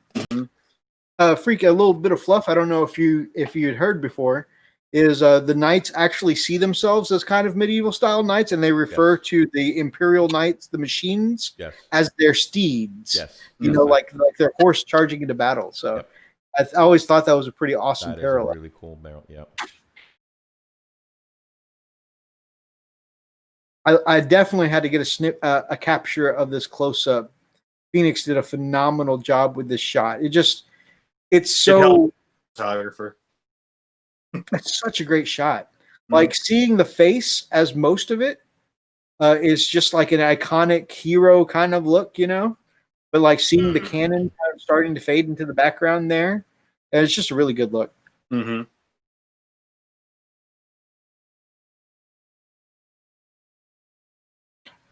And I don't know the Imperial Knight transfer sheets very well because I've only used them once. Is that horse decal from that transfer sheet? That is the House Terran. Okay. What I did to kind of give mine some extra flair, and because they're knights, I was able to get a hold of some old Bretonian decals. So if you go back and you see the actual shoulder decals on this knight, and especially on the Crusader one. So yeah, if you look over where the green silver, so the dragon, the white dragons, those are actually from the Bretonian decal sheet. So like those things are hard to get a hold of, and that was where when I was messing around with that, like that's when we were like, I can't mess up this decal because like they don't make those anymore, kind of a thing. Or like, you gotta be careful. Like, and then after I found this, of course, I learned like, oh wait, there's Chinese knockoff ones, so I'm good. Nice, that's awesome. This is one of those where it really came in clutch that you had an extensive bits collection. Yeah, I really enjoyed putting together and painting my my Imperial Knight. I loved it. The decals and all. That was a really fun. Remind me when you swing by to give you your next Imperial Knight. Oh yeah. Go ahead and put it with have you guys ever shown off your Knight Freak or? Yeah, it's been a while. Yeah, I just got one that I painted. Yeah, I'll have to check that out. Yeah, it's actually pretty cool. I liked how it turned out. I'll link it to you when the show's over. Okay. This is gorgeous, man. Next, we have up your Castellan. Oh yeah, I just love how that one turned out for using That one, if of all my like 3 Questor Knights, they all have their own color. Like one of them was green, one's red, one has a blue. The Castilian I did, it just has gray. It's just purple and gray for its heraldry, and that really big one at the top, Freak. Like a stone. Where is it, Mythos? At the top of the Knights, the really big one with the double shoulder things. Yes, that one, yeah. So I actually the decal work you see on that one. I mean, if you went on my Instagram, you would see the shoulder shot where I did the decal. I actually had a cut because I took the Stone Fortress decal, the Bretonian set, and then in the Knight decals, there's like this giant like laurel piece, and I was able to kind of cut it out and get it to fit just right where it looks like the laurels are wrapping around the stone. Yeah, that's gorgeous, dude. We did not do the news yet. That is our next thing coming up after these nights. That's the only one I have of the Castellan. Okay. For some reason, I thought I grabbed more. That's okay. Just plug my Instagram. They'll find it. Oh, and that's one of the things I made sure to get in just about every shot. If you'll click on any of those pictures, Freak. I love the bro fist on this right. This guy, by the way. You can see right there the Knightly Gamer. I tried to make sure to capture that on every screenshot. Love that bro fist pose. I know, I like it too. Because like it's weird, like there's with like the fists that they give you, you're only given like so many like poses you can do where it looks natural. It's either like punching at you, holding it down at a weird angle, or like you're holding it up like we're number one. Oh yeah, the Hallmark gift card. Yeah, I really love that. I love how I've commented on this same Redemptor, and I love that. It's unique. It's different. I've seen this done with black armor and a yellow trim, and the inverse, which is what I did. I did the yellow armor with the black trim. So it's really cool to see the metallic version of that. Very well done. Thank you. Gorgeous stuff, man. All right, you ready for the news, brothers? There wasn't much new. Wasn't much new. All right, so if you'll go to the one with all 3 of us in the chat, all the way at the top, I've got the bits of news that we have of the 9th edition and what we know so far. Okay, let me find it here. All right, so of course that was the big one of multiple big reveals during Saturday's massive announcements from Games Workshop. And that is something I want to know. How does everyone feel about the announcement of 9th edition? Freak, you experience a variety of emotions. While you're pulling that up, do you mind talking about that variety, those stages of emotions that you felt? Yeah. I when it first hit me, I of course it was shock. I think it was one of the things that I wasn't ready for. I don't know. Let me just go back. First, let me find the piece. Okay, are we going to go with the a little bit of the new edition of the rules okay, this is what you sent me. Are we going to go over that, or are we going to go the actual? We can start with either the pictures or the transcript, whichever you want. Okay, let's do this transcript. So, okay, come on. And if you want, it's a lot to read. If you want, I can read, or if you want, we can take turns reading, or whatever you want. Okay, so before we get into it, just real quick, just a synopsis. So yeah, I was shocked because I felt it was like yesterday we just went to 8th edition, right? Yep. So 8th edition was like yesterday. We just got Dark Imperium, and I was like, oh my god! I remember sitting, at Swords of Superheroes. Well, no. Remember, we actually went to celebrate the purchase of the Dark Imperium, and that was at IHOP. So we actually went up with our buddy, and we were like, "Man, this is great! This is a great time. We're gonna have a good time. The rules, new way of playing. It's not gonna last as long. It's gonna be great." And then, of course, all the new changes started coming along within the last 2 years. But it felt like it was just yesterday that we had 8th edition. And of course, when they said guess what, guys? 9th edition. Bruh. Well, because I think people thought it was going to be like more like 8.5. Exactly. Well, the problem then, as I started, because I started just spewing vomit. I started like, dude, I'm so sick and freaking tired of coughing up cash. You know, I work hard for my money, man. And Mythos knows how I am. I'm a little miser when it comes to cash. You know, like video games, I don't spend more than $20 on any video game. I'll wait. If it comes out, I'll wait till that sucker, you know, depreciates. And then if it's $60, okay, AAA game, great. A year or two later, fine. I'll wait till it comes out. Then I'll pay $20. You know, I just don't like, you know, chucking money. And I've got all these books, you know, the new rule book. And then I got so proud. I was like, all right, brand new book, smells great, looks brand new. I've got it. Obsolete. You know? So well, they were adamant in saying that like everything from Vigilus and Psychic Awakening was built for 9th in mind, and that they're going to be carrying over to. But I will say, like, when I was watching that too, like, oh no, 9th, man, this is gonna start all over again. And then they showed the mod, like, okay, right, and so yeah. So here's where I started changing my tune, because I started kind of remembering the things that I was saying on this channel on the stream about what might happen, because before you change your tune, I want to let people know how sour he was. We were past salty and into sour.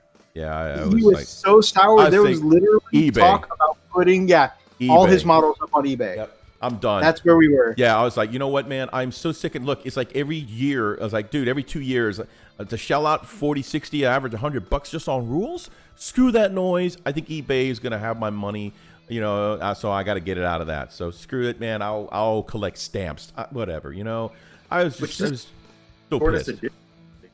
Huh?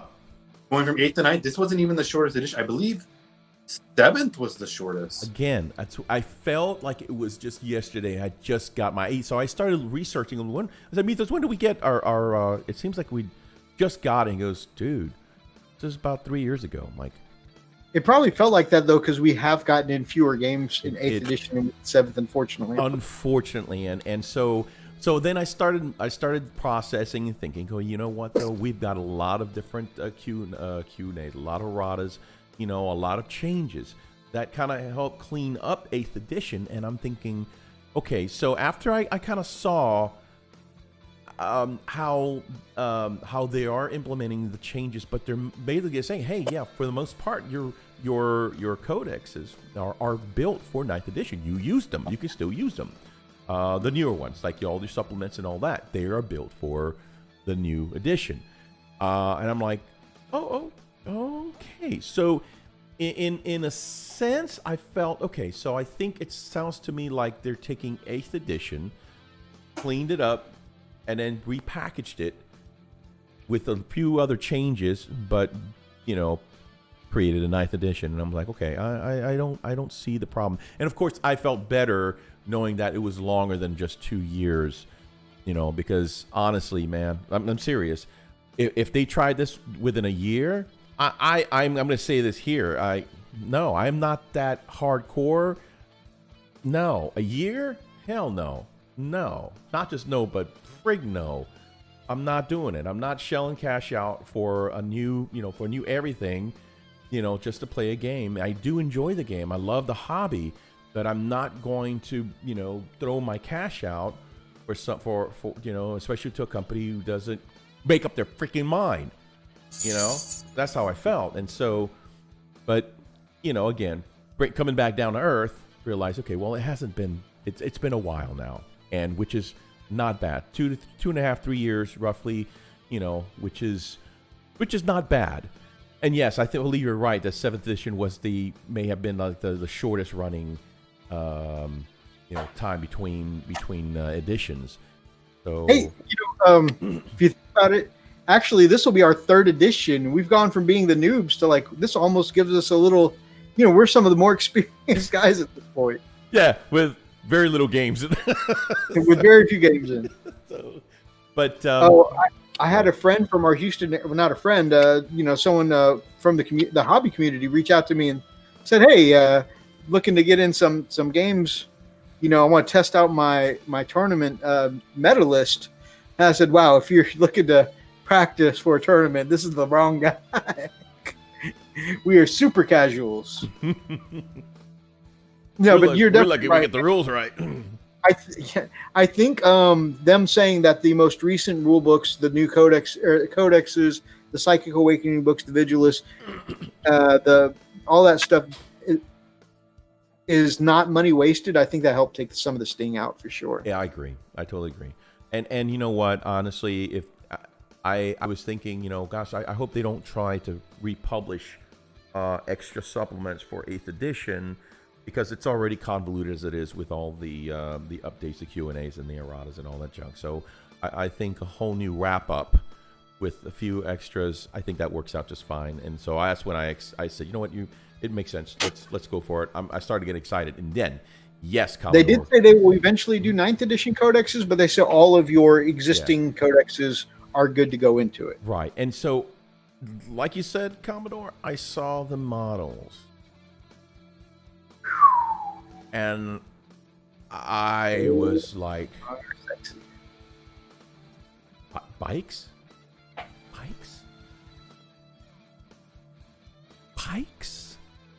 We're talking Evening, about... Brother Dan. I thought people were surprised when they weren't like grav bikes. It was hilarious. But no, it still was crazy. It's like you Primaris bikes? And they look so awesome. I mean, Mad Max crazy awesome, you know? Like, oh my God, you know? So I did get excited when I started seeing some of the pics that were coming out. I'm like, oh my gosh, dude. Just and the intercessors that are you know, with their, you know, with the chain swords. Okay. That looks sick. That's The one model that I'm not completely sold on is the Justicar model. You know, I love the Judicar model. You know what one I'm not sold on that everybody else loves? right. The captain with the skeleton on front of the shield. That skeleton on the shield looks so weird. Like if it was like a skeleton design, but it's like literally an actual skeleton slapped on there. I just think that the Justicar looks like, you take its like the backpack off it, power pack, it could look like it could be an Age of Sigmar model. It's true. Like a skull helmet, but like he's wearing like a mask bandana. Like he's gonna rob somebody. This is a stick up. How's the nation? Good morning, my brother. Okay. And Zane, good to see you, my man. Yeah, we've missed you, man. I mean, I'd be pretty upset. I'm, you know, first night back in the stream, and I haven't seen the Zane. So. Okay. Shall we go into it, or you want to do the catch up on the chat, Mythos? What do you want to do, Bubba? Sure, the chat. Let's see. Running Bear says maybe Malay armies will get some love this edition. I can hope, and that's something I do want to talk about. So they did say they did, when they were redoing the rules, they did put a lot of consideration into Malay-based armies. Mm-hmm. So I'm hoping that means we're going to actually be more viable this edition. Now, however, they did say they also want to fix vehicles, and admittedly, vehicles have been in a bad place this go around. Nobody takes a Land Raider anymore. Half the tanks they don't use, but they said they want to fix it so that way, if you tag a vehicle in combat, it can still fire its all its weapons and stuff. And I think that's been like one of the tactics that have made me as a Malay army survive this gunline edition is zooming up the board as fast as possible. And my goal has always been is if I can get one or two things into combat with Freak's Predator and Land Raider turn one. Punch it in and the Freak face. is just, I mean, I've done it pretty much everybody I've played this edition, but Freak is just my first example because I can clearly think of those two tanks. That's always been my turn one, turn two goals is I don't have to do any damage, but if I can just touch that Land Raider or that Predator first or second turn, that immediately saves half of my guys from dying. Yeah. Trying to survive combat. Yeah, I don't think they're going to keep it so too easy though. I don't think it's going to be a simple task because now that they can actually fire at point blank, I think it'd probably be closer to Overwatch, where they're going to attempt because it's I'm hoping that's what they'll do. I hope they don't make it that easy. To where, okay, just your standard 3 up. All right, I got a hit. Wait a minute. Okay, so you're saying it's like maybe adding a difficulty or modifier to shooting in combat? Absolutely, yeah. I mean, you're talking about point blank. I mean, I get it. I think it's better than having to try to run over something. But, okay, so you're going to attempt to shoot an object that is dead on your face. You have to fire Overwatch when you're about to go into combat anyway. So why not continue to fire Overwatch during that phase if you're going to use your weapons? That's just my thought. So. Right. That makes sense. That was my first thing when I heard that is I spend so much time trying to survive making it across the board. And then I'm like, if you tell me that I finally get over there and punch something and I could just imagine it like on a Carbot's animation. It just looks down at me and tilts down with its quadra las cannons. It's just like right in the face. I'm like, oh my god. Yeah, I think you'd have a lot of pissed off people if they do leave it, just your standard, ballistic skill and then leave it alone. I think that it'll be a broken system. So it has to have some type of handicap in order to be able to. So that's why I'm really thinking that maybe continuing to Overwatch throughout the entire, if you want to use your weapons or if you want to attempt to do your attacks, like your normal attacks. So I think that might have one or two. So some kind of ballistics penalty I think would be good. What do you think, Commodore? Yeah, you can't fire it for full effect when you're being like, you got the enemy crawling over your tank. Right. What they were talking about, you'd be able to shoot and do close combat. Because then they were also talking, but no, I think they were also talking about, because they said about like how it was going to affect the Tyranids, and they said, I think you don't have to shoot at the thing you're in close combat with if you're a vehicle. Like you could shoot at something else. At least if I read that right, because they were talking about how with like the Carnifexes or like the Swarm Lord, how they could shoot at the enemy but then still attack with all their other attacks in close combat. So I think that's a good point. Yeah, I can see that. Zane's got a good point. He said Flamer Land Raiders would be fun again because that would negate the penalty and have lots of fun. That'd be cool. That would be cool. Yeah. And somebody would actually take them again. Yeah. You want to know something funny? Is it me or do I kind of miss the flame template? I know I'll probably get stoned for this one, but lots of people do. I'm not of that same opinion because I think it's faster to just roll a dice for the randomness. I agree. But it's just so cool to kind of all right, I'm going to that's how far and that's how good a catch you. So it was a visual thing. Yeah, it was. I can see that. Yeah. So I'm going to go start this transcript, guys. All right, boss. Here you go. So this is kind of a little breakdown of the Q&A, and then I don't know if you want to switch back and forth between Questions Freak, or if you want, I can handle it. But I'm going to start off. This is courtesy of goonhammer.com. Let me see if I can zoom in, Mythos. Sure. I'm going to go and start reading while you do that. Yeah. Question number 1 says, what can fans of Horde armies look forward to in this edition? Pete starts off by saying lots of things to help assault and Horde armies. Thank you, and praise the Emperor. Praise the Emperor. Lots of things to help assault and Horde armies. Terrain will be more meaningful. Terrain will block line of sight a lot more. No longer to be able to shoot through 3 windows and a post box and clip the wing of a Carnifex. Scenery will have different rules. There's going to be more than one kind of scenery now. And that you can assign what is going to be what piece of scenery at the beginning of the battle. That's cool. They'll be clearly labeled and established different types of terrain and cover. Like, for instance, they have a new type of terrain called obscured terrain, which blocks line of sight that passes through the base. Freak, I don't know if you remember, we debated back and forth about this, and not the official Warhammer rules, but the ISTC rules, where that you couldn't first floor of buildings and stuff like that. This is kind of the kind of thing that they're incorporating is just because you can see through the windows doesn't necessarily mean you can shoot through it. So they're assigning some things as obscured cover. Right. clarification on how much terrain should be on the board. The game is so this is something that they're really focusing on. The entire game will be balanced around a set amount of terrain, because one of the things they talked about a lot at tournaments was that certain armies would win or lose depending on how much terrain was on the board. So they're definitely making it. This is exactly how much you need. Examples will be provided in core books and provide intent and the baseline goal of the terrain provided. There are going to be changes to Overwatch and Falling Back, new core stratagems to give melee armies a boost and make it worth going across the board. So again, that really gives me hope. They say they're focusing on trying to boost melee armies. I'm really, really hoping so. But the only thing is that a lot of the examples they keep giving are the horde melee armies. They continuously in these examples refer to orcs and tyrannids, and I really hope that we tiny model count melee armies like space wolves, blood angels, that we're still going to get the same love. I really hope so. Right.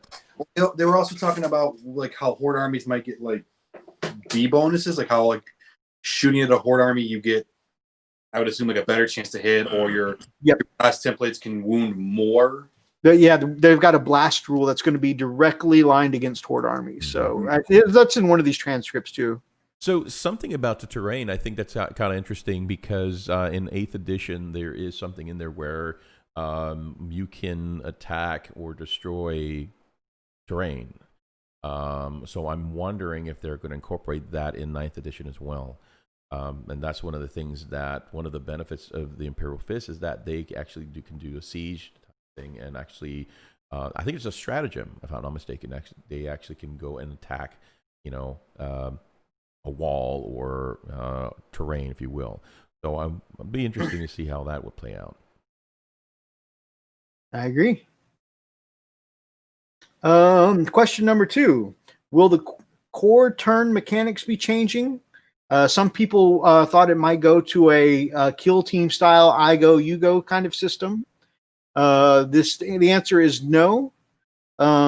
Shorter answer is no. Still the game you know and love that they quoted from 8th edition, and they say that 9th edition is heavily based on 8th. Cool. We think we've got a great game system with 8th edition.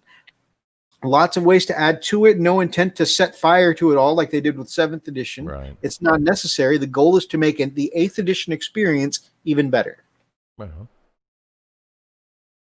Question number 3. Can you tell us a little bit about how strategic reserves will work in practice? So from starting from now on, reserve is going to be command point dependent. You're going to spend CP to put units into reserve. They want to build on the idea that as a commander, your command points is used in the kind of things a general would do in battle, in addition to what a unit would do. Command points will be an asset that can be used. As the game progresses, units can come in from reserve, including flanking in later turns. This strictly enables players to maneuver off the table. So that makes me wonder if that's going to be for like non-units that don't have like deep striking rules. It's like if I get reavers with grab shoots or interceptors, they have the rule that they can deep strike. Right. So do I have to pay for the points and then spend CP to get that, or using CP on units that don't normally get that? Yeah, I'd have a problem I've got a with deep that. striking or flanking one. Yeah. I agree. I think that would I have to believe what you're thinking might be true, where it might be for non-deep strike. I don't know if they would have mentioned it, because that wouldn't be a change to what they do now. Because like right now, like several armies, White Scars, Space Wolves, can spend CP to put any unit in reserve. Okay. Mm-hmm. And then mentioning, is it a change? I don't know if that sounds more like that's going to be something widespread. So I don't know if we're still going to be able to deep strike your Reavers and Terminators for free. But I guess that's something we'll see as we get closer. Yeah. Moving on to the next question. Boost to melee and mid. So again, this command point flanking kind of thing, they think will be a boost to melee and mid range. and it'll lead to some more thoughtful decisions. Can you talk? So their idea, and I think it's probably later in this, but they said the reason that they're doing that is more than just giving a specific direction that people can come in. They don't want to represent the randomness of the battlefield rather than two armies lined up and smashing into each other. Right. So that's kind of a cool thought. Can you talk a little bit more about how terrain will work? Terrain is not just out there to block line of sight. It's there to be more fun and provide more ways to interact with it. Terrain will have a really fun impact with the battlefield becoming almost a third player in essence. Trying to do it in a way that doesn't just layer on extra complexity and rules, but keep it clean and simple to understand, giving it maximum impact on the game. Most obvious example is the giving terrain the obscuring special rule that blocks line of sight regardless whether you can see through it. Again, the window cover and all that we talked about. Different degrees of cover. Can you go up it and that kind of thing, etc. Just real quick on that question 4, and that's what makes me think that it's going to be destructible. You know, since they're making it sound like it's a killable player, like a third player. Well, a player is killable. You know what I'm saying, or destroyable. Okay. So it's that's what it makes me think of is that okay, we're correlating a piece of terrain as an entity. So that what it made me think of is I wonder if they're going to bring back dangerous terrain. Because having it like a third player deal damage back to you, because I don't know about you guys being a cavalry heavy player myself. I've lost many models to dangerous terrain checks before. I don't think so. I think they'll probably get rid of that. That was such a I don't know. That was such a bad for me. Just thinking about it was just a bad rule. So dangerous terrain, yeah. Because it's like I can understand the premise behind it, but it's like you can get screwed over by that. It's like, I mean, it all comes down to dice rolls, though. Right, and again, it brings more complexity. It was a complex, system. So that's back at 7th. I hope they don't do that. Man, I had this Canis Wolfborn that just mowed through like 6 squads of orcs, and I was just killing stuff left and right. And I needed to, I had just killed like a squad in my opponent's turn, and we were going into my turn. And I just needed to move down these stairs, because you could go up and down stairs with cavalry back in that edition. And my Canis Wolfborn just needed to slay that warlord, and I would win the game. That's all that needed to happen. No, I need to go up the stairs.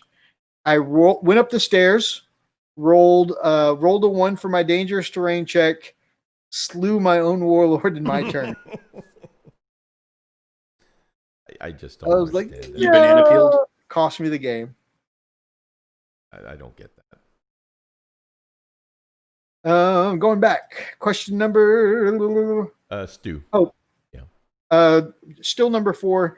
They want to make the things different. Ruins will be different from being in buildings, which will be different from being in bunkers, which will be different from being in the swamp. Gameplay and narrative differences to your terrain as well. If you've built a jungle-themed board, it will feel different than playing on an ice board. More tools to be able to interact with the terrain in a different way as well. Example would be frustration. A Carnifex can't reach a model on the 2nd level. This has been fixed, removing slightly weird, slightly gamey considerations, improved the kind of gameplay experience, and also improved immersion so that models are the way they are without being too abstract. So this is something that's frustrated me as a cavalry player. Sometimes my model is tall enough to hit some guy on the first floor of a ruin or building or something. I like looking at the model. I can clearly reach over him and boop. You know, I can see you, right? But it's like, he's on the first level. You can't reach him. I'm like, what? You can't make it base contact. But he's right there. Like, I'm touching him with my axe right now. Yep, nope, you can't get him. Why? I like that they've fixed that interaction. That's cool. Oh my God, man. How will missions and scoring be changed? What we're trying to achieve with this edition was to go back to the 3 ways to play and flip over to the next page. Oh, we lost Commodore. I just realized. No. Oh, his phone must have died. Let's Oh, she says you lost connection. Hopefully he'll be back. Yeah. Let's give it a second here. Let's see if we can. Well, just so there's no dead air, I'm just going to keep reading rules while we wait for him to come back. Do it. So they want to keep the three ways to play, but they're enhancing the missions. And Stu says the mission will be like a fourth player. So like terrain will interact with you in a way like a third player, and the mission will interact with you in a way that's like a fourth player. That seems interesting, like they're adding layers to the game. You know what it sounds to me, though? It sounds to me like they're going to be in the market to sell a lot of terrain now. They started doing that, towards the end of 8th edition, but I really think they're going to make a massive push to sell a lot of terrain specifically for 9th edition. I'm pretty sure you'll be able to use stand-ins for a lot of that terrain, though. I agree. There's a lot of FBF stuff that we have. And, you're right. There's a lot of get wrecked, Kami. Thanks for the kind words, Zane. Troll. Oh man. Okay, are random amounts of shots weapons still a thing? Yes. Okay, so this is a new kind of weapon type called new/old because they had blast weapons in the last. Where are you reading that? This is. Are you still in Q5? No, I'm on Q7 now. How'd you get so far? I thought you read Q5 already? What does the new edition do to help Tyranids? He says anything the tanks can do? Did all that? Monsters can I didn't do Tyranids just because I was trying to save time. And okay. All right. You're done. That's every time. Go ahead and go back. Okay, hold on. We do. You're 7 now? All right. So Tyranids, anything tanks can do, monsters can do. As well, if not better, monsters will be fighting you in the fight phase and shooting you in the shooting phase. So that's cool. How will missions and scorings be changed? And we've already read that part. Are random amounts of shot weapons still a thing? Like I said, blast weapons are coming back, and blast will help out some of the randomness for big explosive weapons. There will still be random shots. Can all the chapters use the new toys? Because I think this is especially in relation to, all the models that were revealed on the same way, on the same day. Right. And it says, yes, you can paint all of the new Marines in whatever color you like, available to all. And then they capitalize all different chapters of Space Marines. Nice. Am I back? It sounds like you're welcome back. There you are. There's that. Yeah, I'm back. Hey. Hey, can we go back to the group shot of all of us? Oh yeah. Here. Okay.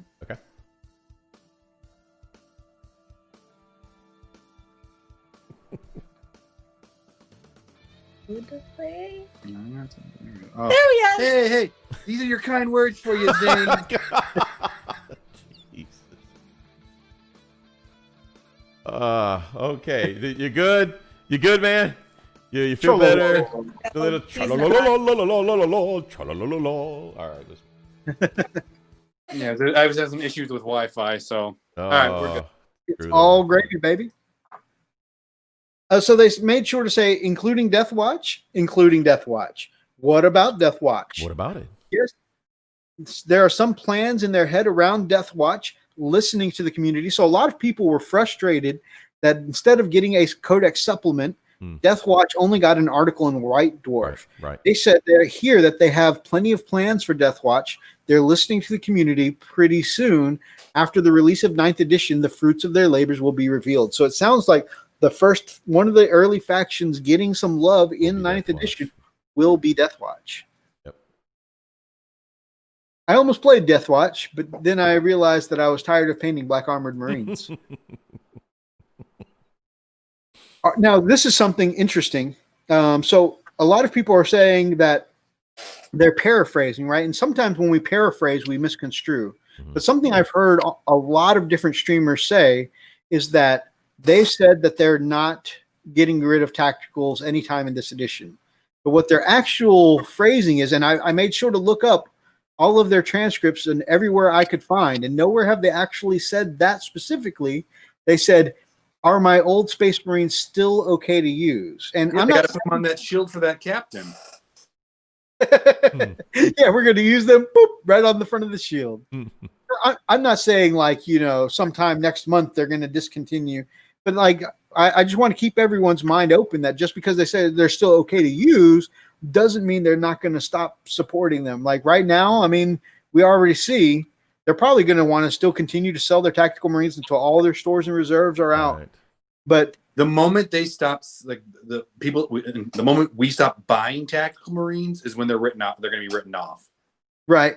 And you can see now that they're expanding the regular sets even more. I mean, everything of the future is Primaris. Right. They're not going to give us any more big releases for anything tactical size. Yeah. So the phase out is incoming. Maybe not necessarily this edition, but I just want to make sure everybody remembers the old verbiage. They're not saying they won't discontinue them.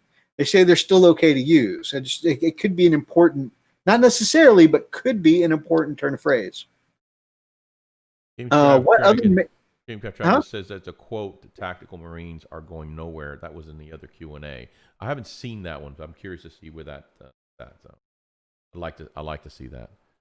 Right on. Like I said, I looked, but I didn't see that particular verbiage But then again, I mean, a quick 5 to 10 minute internet search right before the show is not infallible. So I am definitely interested in seeing that.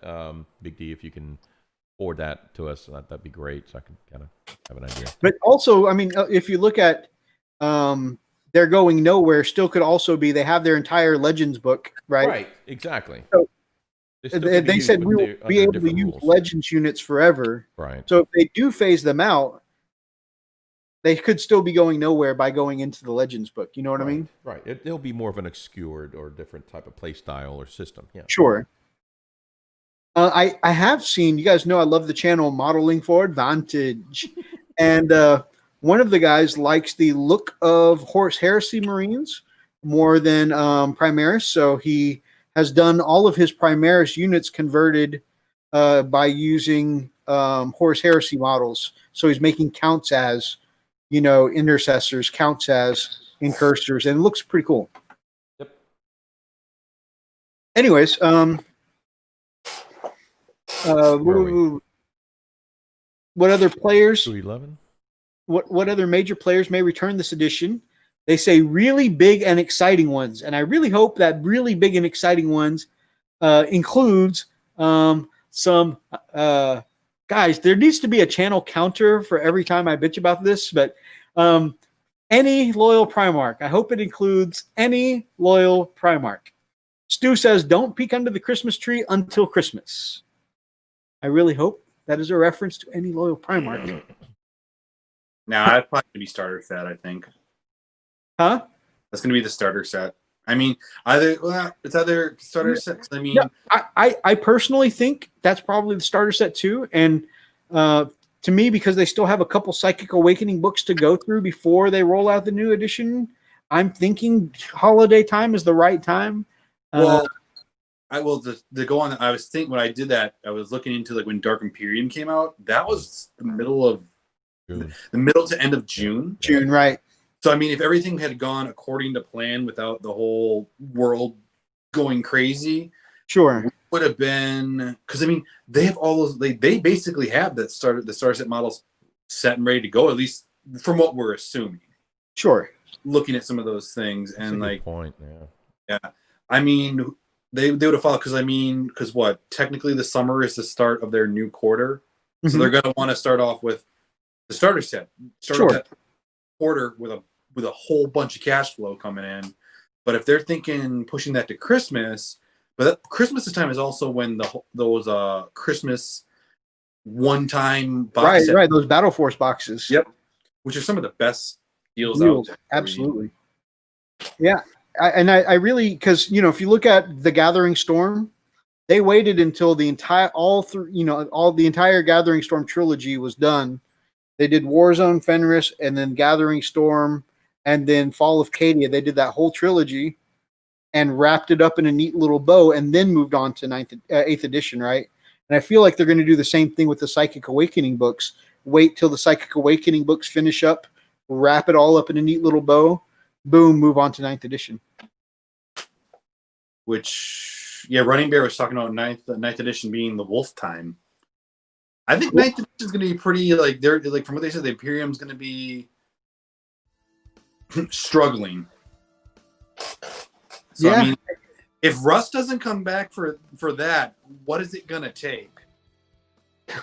They've got to be the forces of evil have to be in the throne room of Terra, and then he'll be like, wait for it, my lord, they're at the gates. Wait for it, sir, they're in the castle.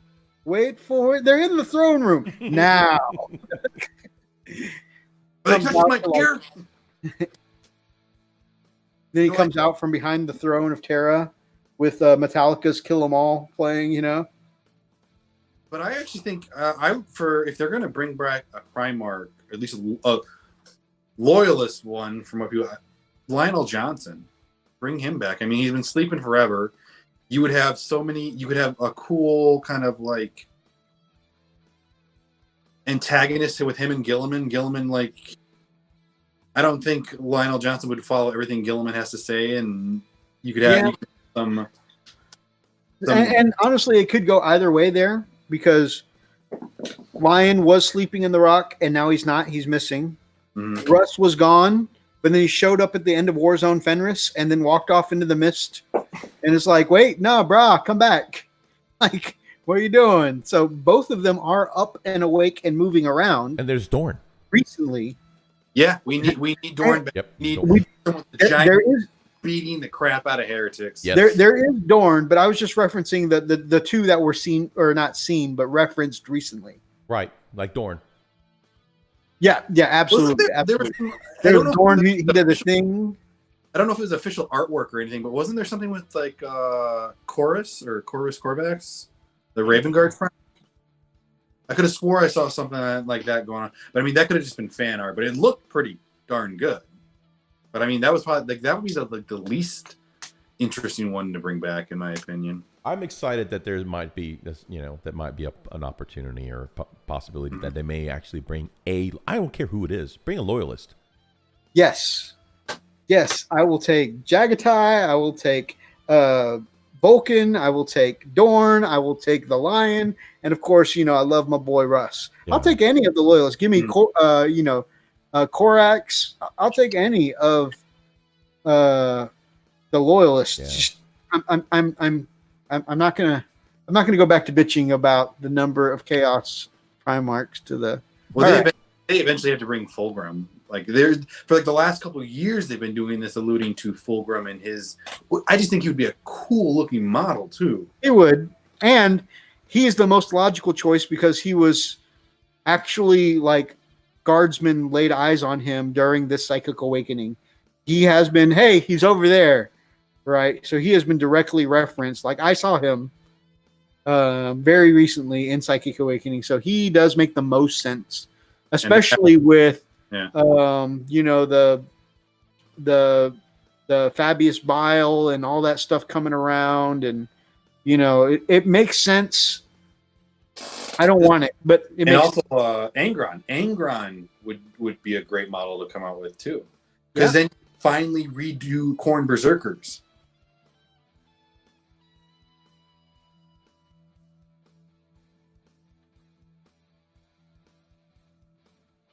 All right.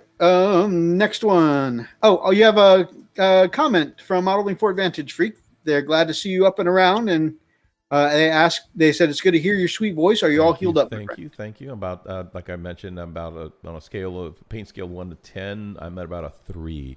So definitely, I'm aware of my back, my lower left flank, but it's no longer really debilitating me, and my mobility has gotten better. He was experiencing some symptoms of some problems with internal organs, but he's got a good clean reading on those. Everything is good to go. Big scare has passed. So.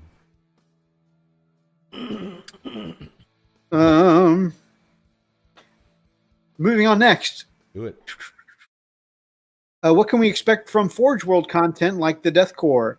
Their 40k rules are now writing the rules for all the models of 40k, regardless of the material. As part of the same ecosystem, new books will come out that will deal with the Forge World range. Excited to be looking at the Death Corps and put them in line with the rest of the Imperial Guard. Are we getting plastic Death Corps? I wouldn't hold your breath. Will the Vigilus books be usable in 9th edition? Yes. Where can I get the rules for the new units? The box sets will, and eventually the codexes. Already working on codexes for 9th edition, but they did say, of course, our recent codexes are still good to go into 9th. Cool. Can I always hit on 6s, please? Yes, everyone will always hit on 6s. There will be no such thing as this guy has -10 to hit. You can't hit him anymore. I thought 6s were always hits. Only for orcs. They have a special rule called Daka Daka Daka that makes that happen. For anyone else, if you have enough modifiers, you can get to a point where you can't touch someone. It was a really popular trick with Eldar. Yeah. Stack up their bonuses to where they would get negatives to hit, and you literally couldn't shoot them with your ballistic skill. Will the new codexes include Crusade elements? Yes, Crusade will come into its own as each codex comes out. The rule books will provide the nuts and bolts of the Crusade system, but if you really want to get stuck into a narrative system, you want to wait until the new books come out. Crusades will be written around core fluff, such as your campaign elements will include things like Dark Angels looking for the Fallen, Blood Angels will deal with the Black Rage, 1,000 Suns will look for artifacts, and you can have really narrative things like your captains becoming dreadnoughts and stuff like that. How do you begin a Crusade army if you really want the RPG element in your game? Recommended way will be start a combat patrol at just 500 points or 25 power level, and your force will grow in an escalation league. Spend requisition points on building an army. Lots of ways to capture epic stories and forge your own narrative. So they really are adding a role-playing element kind of into this thing, or like an upgraded campaign. Right. Touching on different sizes, they've written missions that are designed for different scales and different board sizes. You don't always need a 2,000 point mission with a combat patrol. You guys know when we play the smaller games, sometimes they get lost on the bigger tables. So they're actually scaling the size of the game down to whatever table is going to go with that. I think that's pretty neat. The last time there was a new edition, the core rules ran across 8 pages. I don't know if you guys remember, but even now, every box set like Prophecy of the Wolf, you get that same hard copy of 8 pages for the base rules. Will they still fit on 8 pages? The rules are a little bit longer than 8 pages. They're including a lot of examples in their new rules and explanations, so they're adding as much clarification as they are new rules, or the rules in general. What have you done to address the dominance of Eldar flyers in the game? My biggest question is, what have you done about the damn Tau? Why are we asking you about goddamn Eldar flyers? What have you done about the Tau? Why was I asked this Q&A? Anyways, modifiers are now capped. There are never better than a +1 or -1. So that's another thing to consider. Stacking up your bonuses. Like, hey, this guy's got +2 to hit now. You can only get a +1, but you can only ever get a -1. So if your guy is a scout and a Raven Guard, they don't get that -2 or whatever. So that's kind of interesting. So yeah, modifiers only ever go + or -1. That's really interesting. Thought a lot about how flyers work in the game, so there's no more crashing if they leave the board. I always thought that was weird. If your jet hits the edge of the board, it explodes. That makes no sense. Yeah, I didn't like that rule. So it's going back to 7th now, where you can fly off and fly back on. That's pretty cool. No, that'll make Tau interesting then. If you can only cap out at +1, because that's really going to change how marker lights are going to be used then, or how you can use. Thank the light. Thank the light. The Emperor's light is glorious. Don't celebrate yet. I never got lucky with marker lights with my Tau. My Tau got the shit kicked out of them a lot. Every time I face the Tau, I'm like, okay, I think I've killed off most of his marker lights. All right, now I've got full marker lights on you, and they'll be re-rolling everything to hit, and they've got +1 billion. Oh. And I've just killed your whole army in my Overwatch. Thanks. Oh. Now give me your lunch money. All right. Let me get my pants back up first. God. All right. Have there been any changes to the morale phase? The morale phase has been updated and improved. They introduced something called combat attrition. I wonder how that's going to work. More things will interact with morale than in the past. No longer binary. Cool things like Night Lords and Reavers can do more scary things. Will more units be added to Legends? Over time, certainly, but it will be very gradual. And this is why I referenced that this might be the way of the Tactical Marine, because of this section right here. Very gradual, made quite a major shift into Legends with the index books, but no plan on major changes to armies. Eventually, we may see a model or two, or model or unit move into Legends one at a time.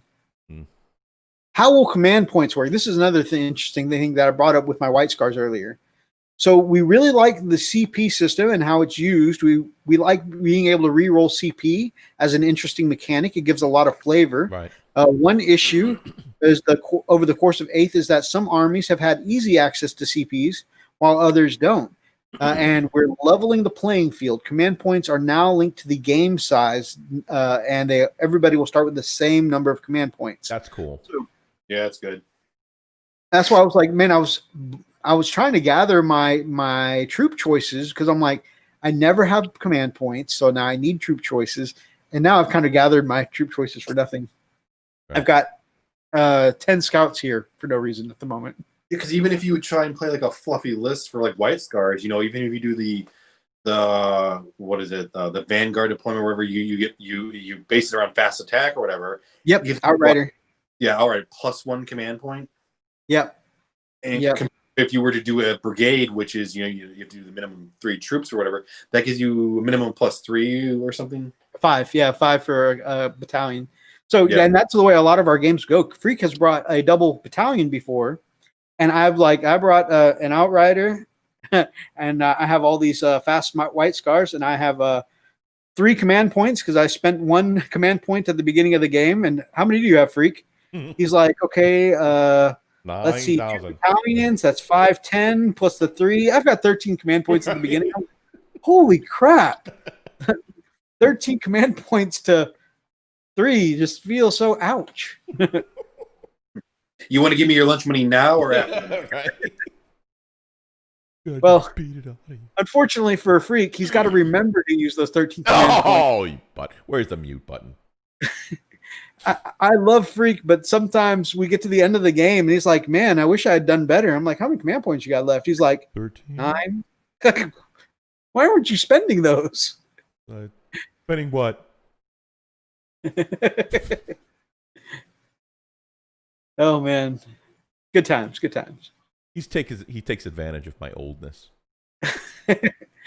I try and go back with you afterwards. I'm like, this would be a good time to use this stratagem or this stratagem. Like, Mythos. It's 3 a.m. I'm tired. Okay, just beat me already. Okay. So there will be 4 army sizes: combat patrol, onslaught, strike force, and incursion level armies. That's pretty cool. Good night, Our Big power D. level. Go ahead. I was saying good night, Big D. Good night, brother. We're about to tap out soon ourselves. Our power level is still going to be a thing. Absolutely. Still back on Eldar Flyers for some reason. Ugh. Let's see. There we go. All right. Could Crusade be ever used to run a large gaming event? Absolutely. In fact, that's one of the things it's designed for. Even in defeat, you can still get stuff like requisition points, put somebody in a dreadnought, etc. So it's not just a massive snowball. If somebody wins a Crusade game, both sides are still getting something out of it. So I thought that was a pretty neat thing they considered. Mortal Wounds, will they still work the same way as it does now? Yes. Will soup be viable? This is another interesting thing. So we saw a shift towards the end of 8th edition where they want to make mono-faction more viable. They want to keep Space Marines with Space Marines, Sisters of Battle with Sisters of Battle. So you can technically do soup, but adding in other factions is going to cost you command points. So it's going to give you those decisions. Would I rather have more command points, or do I want to take less command points but bring a knight into my battle? I think that's pretty interesting. Now, I wonder if they're going to keep the penalties for bringing in those other forces, since you're already spending command points. Would it be cost me 3 command points, but I also lose my doctrines? Or so I think that they can only do one or the other. If you start throwing both, I mean, it's going to piss people off. That's just my thoughts on it. It's true. Also, I think it might be necessary because the Commodore, you play knights. Maybe you can really weigh in on this, but I feel like if you bring a knight to, say, a Space Marine list for just a couple command points, and the only thing it cost you was a few command points, I think that's a lot of firepower and power level you're bringing to the game. Yeah, that's a good point. A knight could easily the knight alone would probably be more, depending how you arm it up. The knight alone would be more than worse. Like, what, you're losing, what, three or 4 command points? Yeah, I'd spend that in a heartbeat. At a minimum, that's 3 dice rolls, like re-rolls you wouldn't get, or depending on what stratagems you spend it on. I mean, depending if it's a 1 or 2, the knight alone, if you kit it out to be crazy good, you could easily get. You'd kill more than enough things to balance it out. Because I mean, what, the knight, you could have anywhere from a minimum of 10 shots up to somewhere around 20, depending how you arm it up to kill stuff. And I mean, they're gonna be strong. It's gonna be tough. It's gonna be a fire magnet, so you could use it to strategically, like, hey, if you want to focus on this knight, cool, I'm gonna run and grab objectives. Or, hey, if you want to pay attention to this knight, it is gonna wreck your stuff. Yeah, that's fair. All I'm losing is 3 command points, or maybe 4 or 5. Heck, even 6. Yeah. I mean, what? That's 1 free dice roll a turn. So that raises the question, though, and I'm sorry to interrupt, because it's something that reminds me of 7th edition, where a lot of people were creating remember the Death Stars, right? The combination of armies of two different armies to create the ultimate the ultimate perfect storm. So if we're not penalizing by taking away their buffs, their benefits, and all that for each of the armies, to combine them into one, and only penalizing them on command points alone, then do you think we're going back to creating these OP combinations like we did in 7th edition? I hope it's both, honestly. I hope they charge them command points and you lose a specific bonus. Just because it kind of, I don't know, I feel like it keeps things more neatly packaged together. That being said, it would be nice if knights did get something more to take their objectives and stuff like that, But because I mean that would always seem to me like a legitimate use. You bring a couple guardsmen, so that way at least you have some troops on objectives while you're out doing the knight thing. But just sprinkling in knights to other things to. Well, that's what happened with the my match against Big D, against his Death Guard. Like, if you go and watch that game, I had six knights, 3 of the regular guys, 1 Castilian, and 2 Armigers. He had 2,500 points of Death Card. I mean, he had Mortarian and all that. At the end of the game, I had lost 2 Armigers, 1 of the regular knights, and 1 was kind of a little bit wounded. Yeah. He had like maybe 3 models left. Oh yeah, that was a really good example. You were clearly out killing him, but I couldn't balance out, because I really only had technically 6 models to grab objectives while he had multiple units, and it's just like he played really well. I mean, absolutely, very very smart plays. I couldn't like take out the characters because he'd put a unit in front of it, and like you're telling me I'm this big hulking suit, and I can clearly see that guy right there, but because it's the character, it makes sense though. But no, it doesn't. Yeah. No, it doesn't. Freak had a similar problem facing a plague bearer army. Yeah. Yeah, he surrounded the character with a bunch of zombies. Yeah, make me want to punch someone's grandma. CP linked to game size, yes. Crusades provide in-game benefits, yes.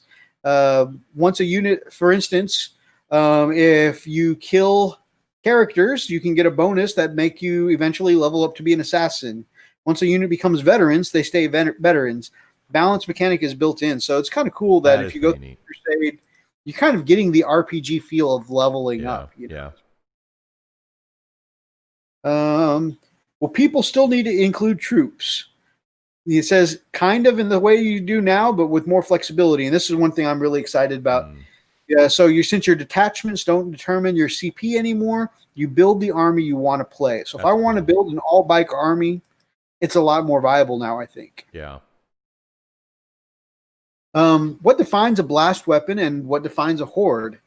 The appendix at the back of the book will define them, so they basically don't have a definition ready for us yet. But there will be benefits for shooting quote-unquote bigger units. This one I'm excited about. Are Astartes chainswords better than regular chainswords? Yes. All Astartes chainswords are better than regular chainswords. They'll be bigger and they'll have more AP than, say, a guardsman being flung around. Different stat line. So that makes me think, if we look at the Intercessor's bolter versus a regular bolter, right? They added 1 AP to it. Right.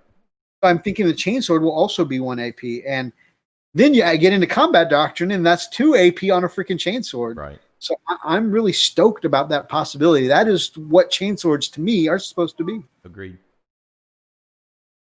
You guys know how I feel about 0 AP weapons, and I think this is a great way to correct that. Which makes you wonder if they're going to change how that doctrine works, because like you had that craziness when it first came out, with, like everyone staying in the Devastator doctrine, and now I know they changed it. Like you can only be in turn 1. I wish they would have kept it. You could stay. You're in it turn 1. You can choose to leave it turn 2, or you can stay in it, but then by turn 3 you're forced to, because it's like, yeah, they balance out, but you can have a bad turn of rolling dice, and in a lot of armies were built around that Devastator doctrine. Yeah, but you could choose which doctrine to be in. Like you can choose, because like you play a Black Templar army, or something like a Space Wolf army, in the sense of like needing to assault. They have to stay in the first turn. They're in the Devastator doctrine. Second turn, you are in the Tactical doctrine, and then the doctrine that you actually need, you don't get until at minimum a third turn. Yeah, and most of the game honestly is decided by then, which is my frustration. Both of the armies I play are third turn doctrines, so Space Wolves and White Scars, and I'm like, I've never used either of them. Yeah, honestly. By the time I get to that point in the game, I mean, most of the game is decided by third turn. I think it'd be really cool if you would have to spend a CP or a couple CP points to roll to see if you can actually move on to the next doctrine. I think that'd be really neat. Like, hey, I want to see if I can make it to the next doctrine or whatever. Spend something. You have to lose something, but have the opportunity to be able to get there before all half your crap is wiped off the board by by the turn 3. So agreed. All right, and then I think this is the last question. What's your favorite thing about the new edition? What do you think will change the game? 2 things. First, the terrain. Really nice model battlefield, makes 40K an amazing game, and he's excited for the impact it will have on the game. Secondly, the Crusade content. Of course, we talked about that kind of RPG element. It's going to be pretty interesting. They're excited about being on the edge of competitive mission design and seeing what the competitive community makes of it. So, and I think that is my last page. Yes. We have a couple pics of some of the new models. I'm so excited. Ooh. This is insane. Okay, so I'm not a White Scar player, but I peed myself when I saw it. Yes, I love the new bikes. I love seeing it in my White Scar colors, and I'm excited for these bikes. And also, do you see the chainsword? I use this color scheme. You see a chainsword? It looks like they may not even be that difficult to paint, because it looks like it's just a lot of white. Yes, but look at the chainsword. Yes, those are the chainswords that come in the White Scars Primaris upgrade pack, and I love them. Awesome. Freaking love them. Chain scimitars. Yep. Yeah.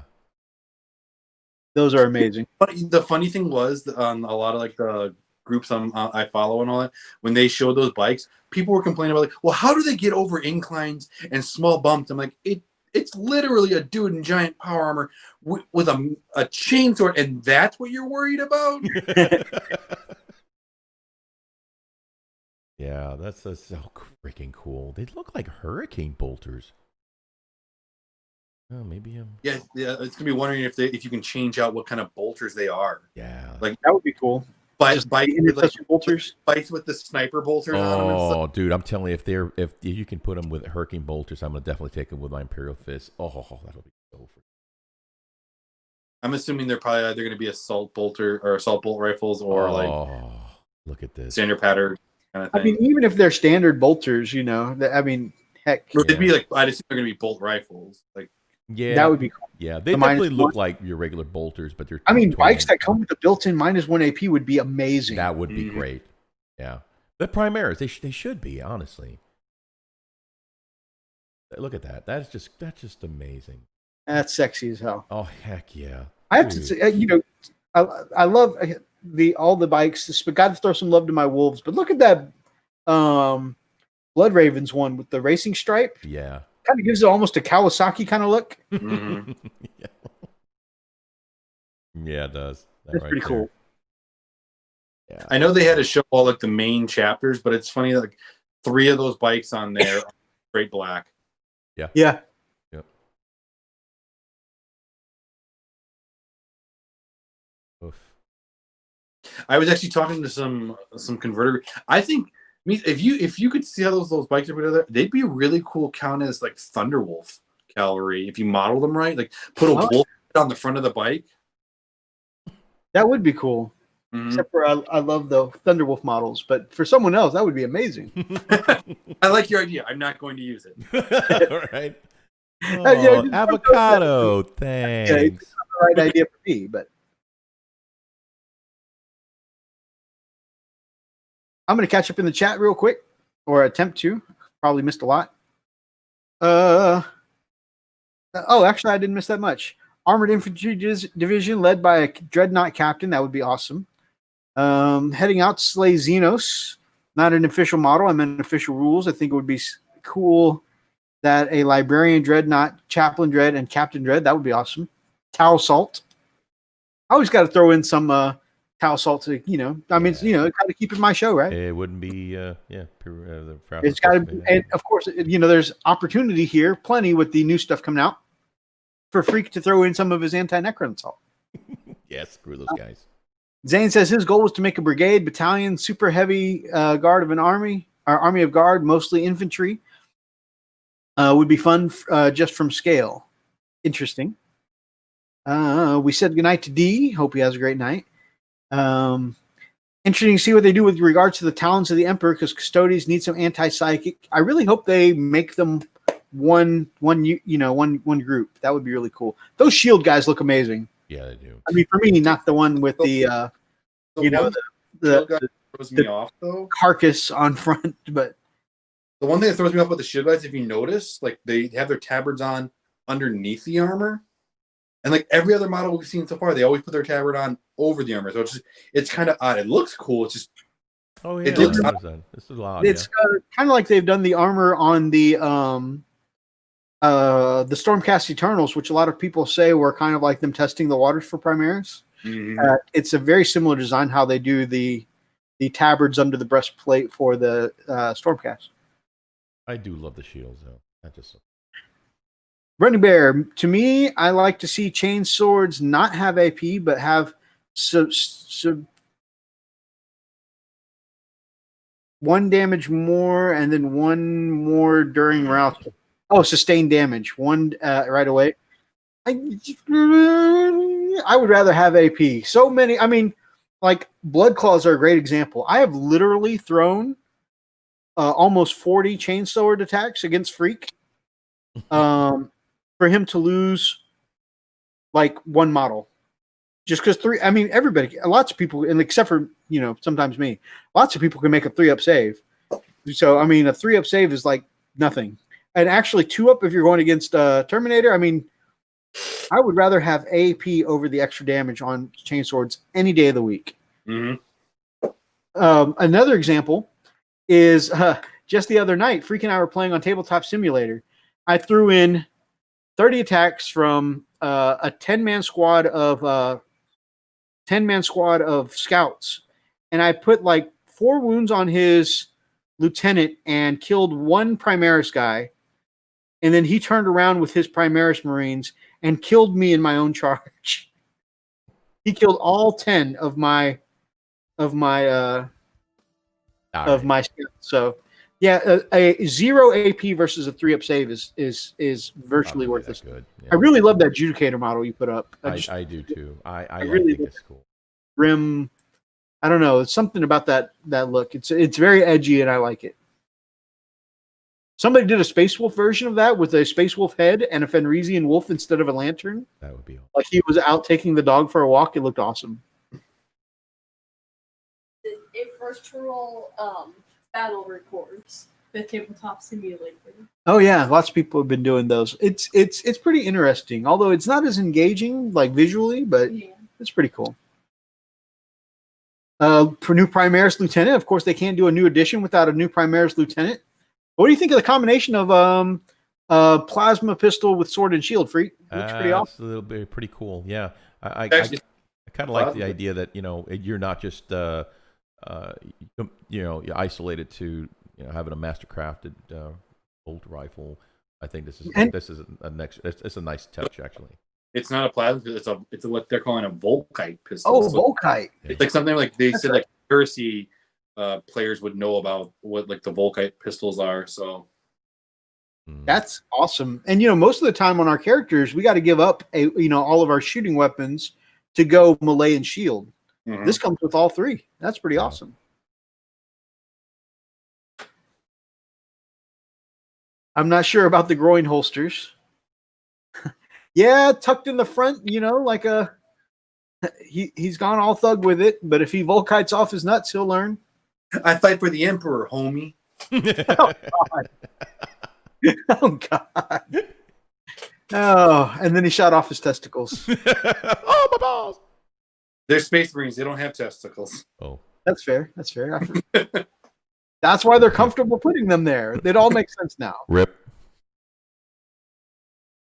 Freak, what do you think of this amazing new I think he can go to executive? hell. Next. Oh, with his fencing claw and enigmatic I love annihilator? this scenery. This is a great scenario right here. Look at this. Very, very nice. Love this. I can see That's this awesome. in my collection as yellow, but yes, this is so cool. Look at this. Here's your intercessors with the chainsaws. Pretty freaking cool. Those assault aggressors. Assault intercessors. Look Yeah. so amazing. Oh my gosh, dude. Look, and there's just Judicator. I will kill you. I will chop your head off. I will feed it to my dog. So cool, man. And the Chaplain Cassius remake, so that we haven't seen Yes. that officially yet. Confirmed it's Cass? Hmm? Have they confirmed it? Like it's definitely a Chaplain model. Have they confirmed it's Primaris Cass? Cass- It has to be. I've seen it on leaks. I don't think I've seen it on anything official. Because that'd be like the first time they've had a, excluding Prophecy of the Wolf, but I mean that's a box set, but it'd be the first time they've had a named, like an actual named character in a starter set like that. Huh? Why not? Usually it'll always be like a generic like captain or like a war boss or like a chaos lord. I don't think they've ever put a named character in a starter set. In a starter set. You could be right about that.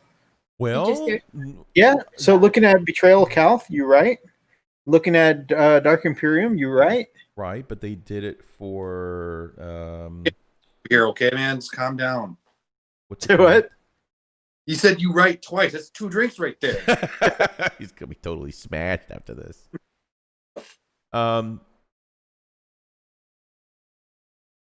Yeah, well, That's interesting. Yeah. I'm interested what those heavy weapons are at the back. what did you just buy though, Mythos? I mean, did that Yeah, was that he not said starter considered? Is that not considered a starter set? guys by the No, Justicar? you mean starter set like the beginning of an edition? Oh, like gotcha. Okay, like Dark Imperium. Freak, look at the top left of that next to the adjudicator. Those are some heavy weapon themes, homie. They are heavy. That's curious.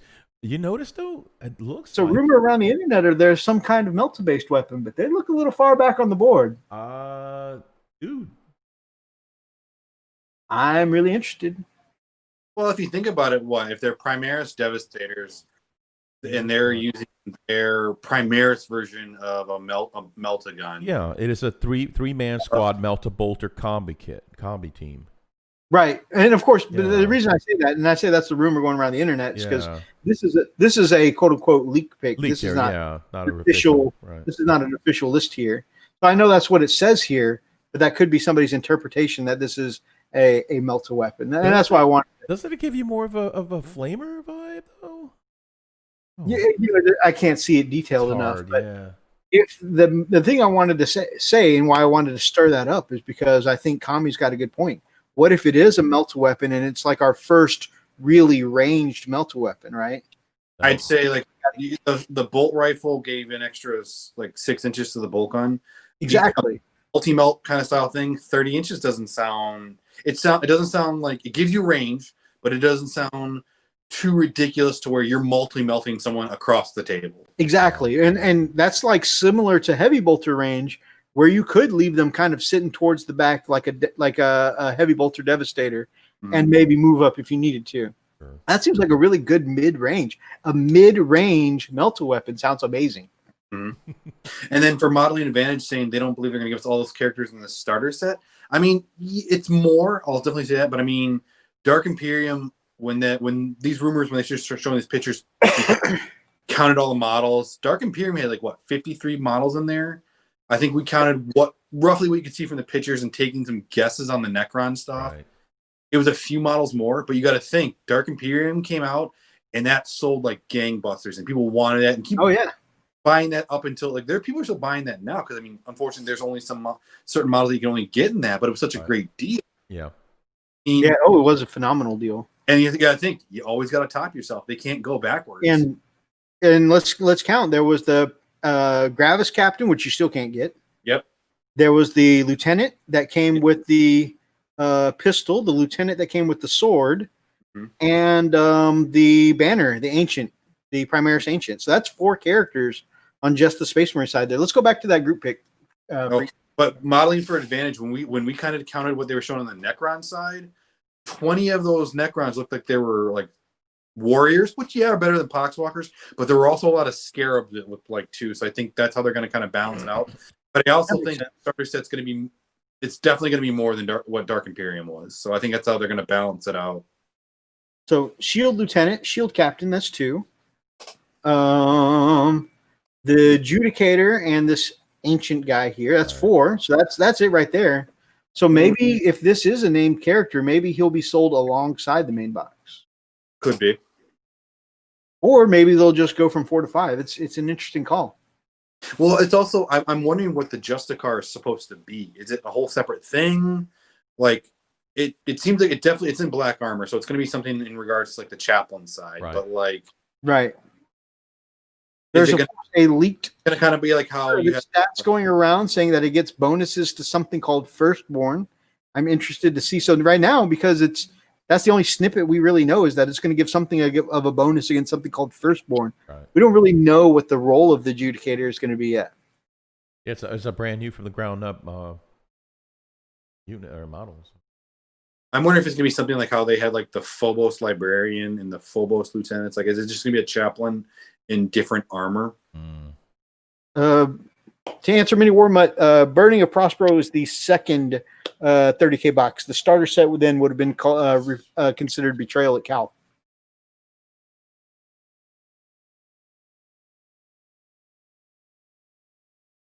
Okay. So that's some pretty cool stuff. Okay, we can go into those sexy assault intercessors. I just wanted to count up the characters there. Yeah.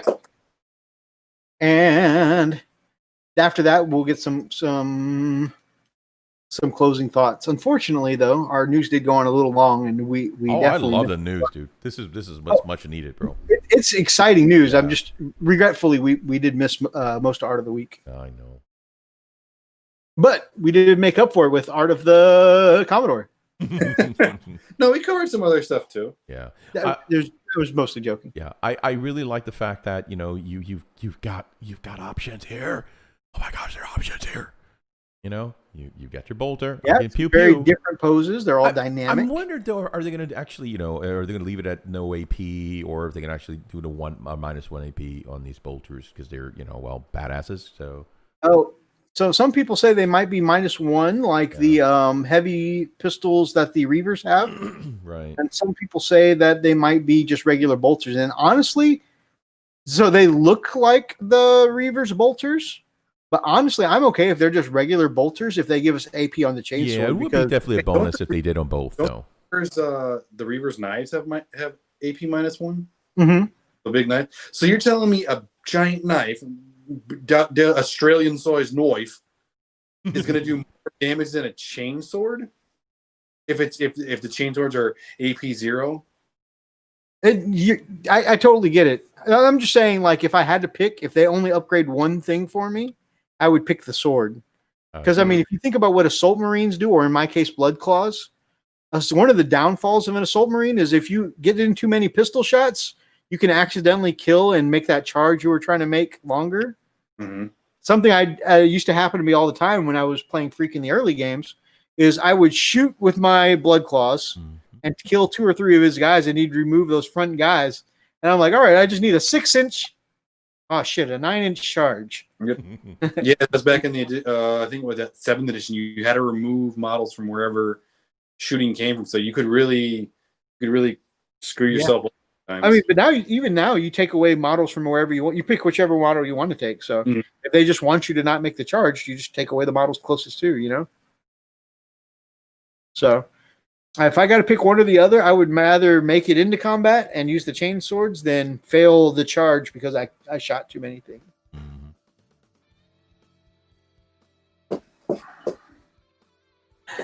Actually, so tonight, what I've prepared for you is not an Elstonation true fact, but in the same vein of the Chilling Wargamers, I decided to put a different spin on it. And tonight we have our 100% true Sputicus fact.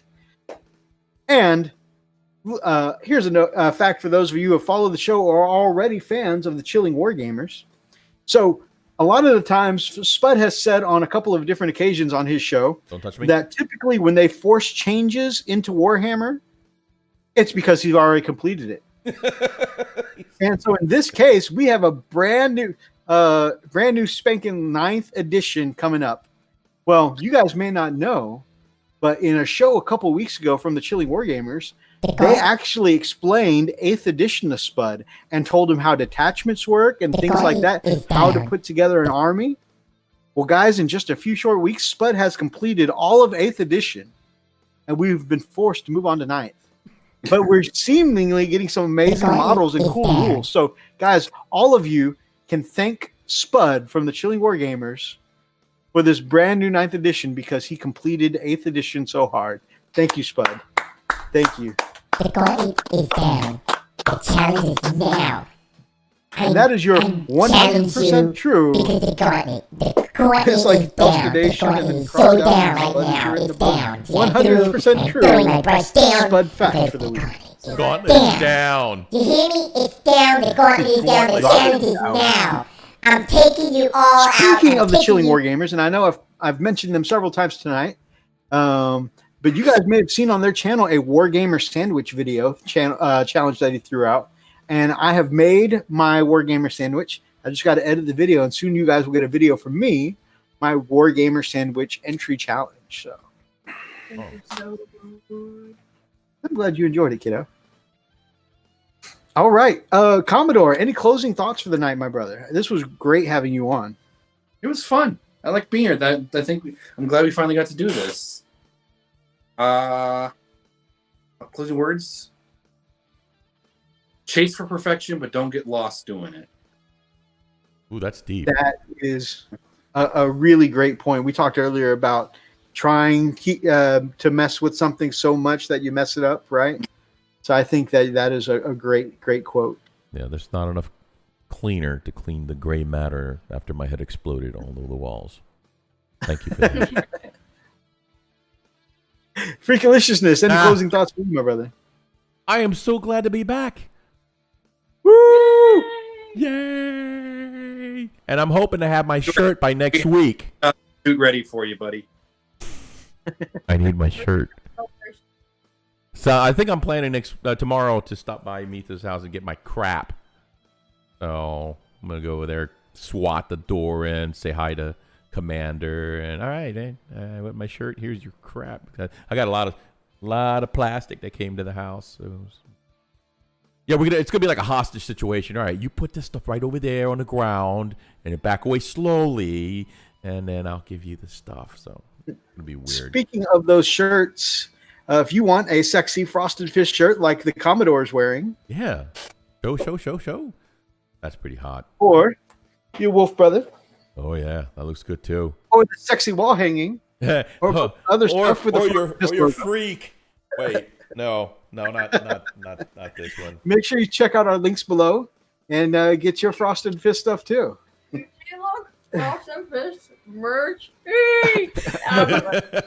Oh, dude, do you have your coffee cup? Oh yes, I do. We're going to be showing these off for our giveaway video, which now that Freak is back, hopefully we'll be able to record soon. But check out how snazzy these babies are. Oh, I can't wait to get mine, man. Yes. Pretty cool. Yes. That's good stuff, man. And we're just going to do this. So pretty excited about that. But this will be one of those things that we give away on our giveaway video. So Super stoked, man. So stay tuned. Closing thoughts. Super excited to have Freak back. Super stoked. Finally getting to work with Commodore. Got to work with Commodore again. Absolutely. Great. You guys want me to come back on? I'll gladly come back. Absolutely. And I really loved your intro, man. That was pretty awesome too. Obviously, your sense of humor meshes well with ours. Stop myself. So I think definitely this is definitely something we got to do again. And I mean, well, you will have to arrange some other hangouts too, but we'll talk more about that in a bit. But definitely, I mean, this has been an awesome experience tonight, hanging with these gents. Something I did want to bring up as part of the closing thoughts is kind of a separate adjacent thought.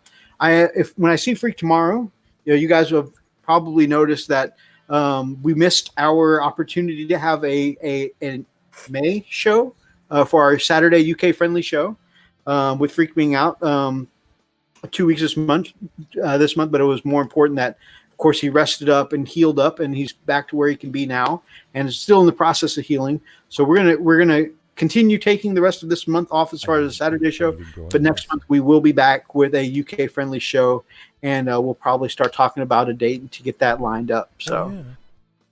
Definitely stay tuned, and we'll get you more information on that. I'm so excited about the new edition, guys. And this has been a blast talking about it and kind of getting each other's feedback. I've avoided talking to both Freak for the most part of this week about the new stuff because I wanted to get his take live. And it was kind of interesting going from the perspective of two Imperial Fist players, right? Getting the viewpoints of a very gun line heavy versus Mia, who likes to play mostly melee armies. So this has been kind of a good breakdown looking at both sides. If you'll anyways, if you guys are still with us at the end of the show, we do want to thank everyone who came out and joined us tonight. And that is not the right thing I pulled up. We want to thank everyone who joined us tonight, whether it's your support, watching the show, or making comments, being part of the active chat. We really appreciate everything you guys do for us. We also really appreciate those of you that help us out on Patreon and do stuff like helping us get some of this merch that we're about to give away for our 700 sub giveaway. Yep, and, of course, things like the compressor dying, computer parts dying, lighting, all the stuff you guys have really helped out with the channel. Maybe one day I'll actually upgrade from streaming from an actual potato, although that seemed kind of amusing at the time. You'll upgrade to a sweet potato? A sweet potato. So thanking those patrons, and guys, this is the part where I get a little extra excited. So if you guys have me on the earphones, you got me on loudspeakers, this is the time that you may want to tone me down. We want to thank our patrons that support us each and every month. So big thanks to Bloodclaw, Heinrich Botha. Heimlich. Man, these shout outs are just not as good without you doing that voice. I appreciate that. Come on, man. I still got some in me. Running Bear. Running Bear. Is he still running? Catch him. Bloodclaw, Richard at the Nerd Life. The Nerd Life. Bloodclaw, Big Mac Dansko. He's big and he's a Mac. Bloodclaw, Brian, the Mini War Mutt. He is no mutt. Maybe. He might bite you. Bloodclaw, Big D at the Gamecraft Dragon. Because he got a big D. Bloodclaw, Chief Live Gaming. He's the chief. Bloodclaw, Inquisitor Zane. Nothing like the insane Zane.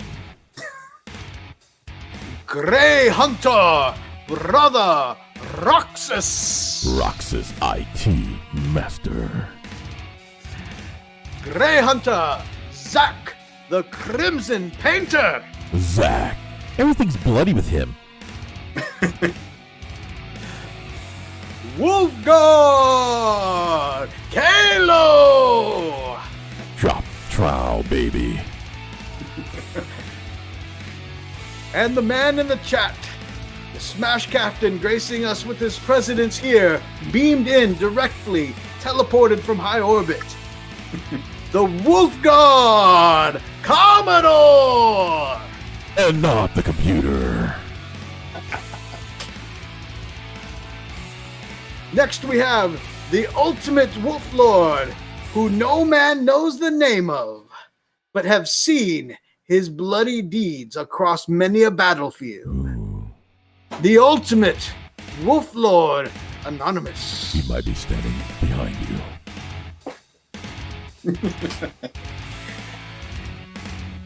Next we have the great defender of the Imperium and the man who will drink any Fenrisian under the table.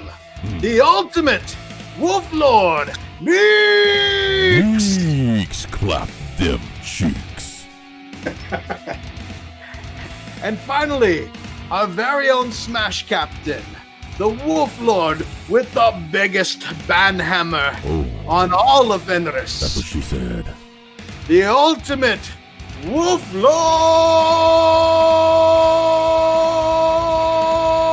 Archer! Hey guys, a big thanks to all of our patrons who help us do what we do and really make it so much easier to run the channel. And we appreciate those of you that join us every single Friday night, making the Friday nights one of the best parts. Hey, I'm of just gonna our say life. right now, this is a major, thing for Mythos. You know, he's sacrificing because his neighbor's gonna come down and beat his ass here in a little bit. Last thing, where plug all the places that they can find you, Commodore. You can find me on Instagram at the Nightly Gamer, Night like medieval figure. You can always find me on the Gamecraft Dragon channel, where I'm on there live streams, moderating, keeping Zane in check the best I can. I'm in some of the. You'll find me in some of the Facebook groups out there, like 40K Converters, 40K, all that stuff. So I mean, I mostly post to Instagram though. Awesome. And you guys will definitely find some nonstop, brilliantly painted work from the Commodore on his Instagram. And if I may say, brilliantly photographed by the Phoenix. Shout out to Brother Brian in the chat there, who's filling his mug with salt in honor of me. Cheers. So I appreciate that. All right, guys. Thank you so much for joining us. If you guys like tonight's episode, make sure that you grab up an axe and smash that like button in the name of the Emperor.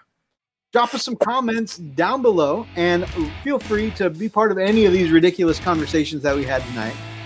And if you guys are not yet subscribed to the channel, then Freak and I love to have you guys as part of the pack here on the Frost and Fist. Until next time, guys. Stay frosty. Stay frosty.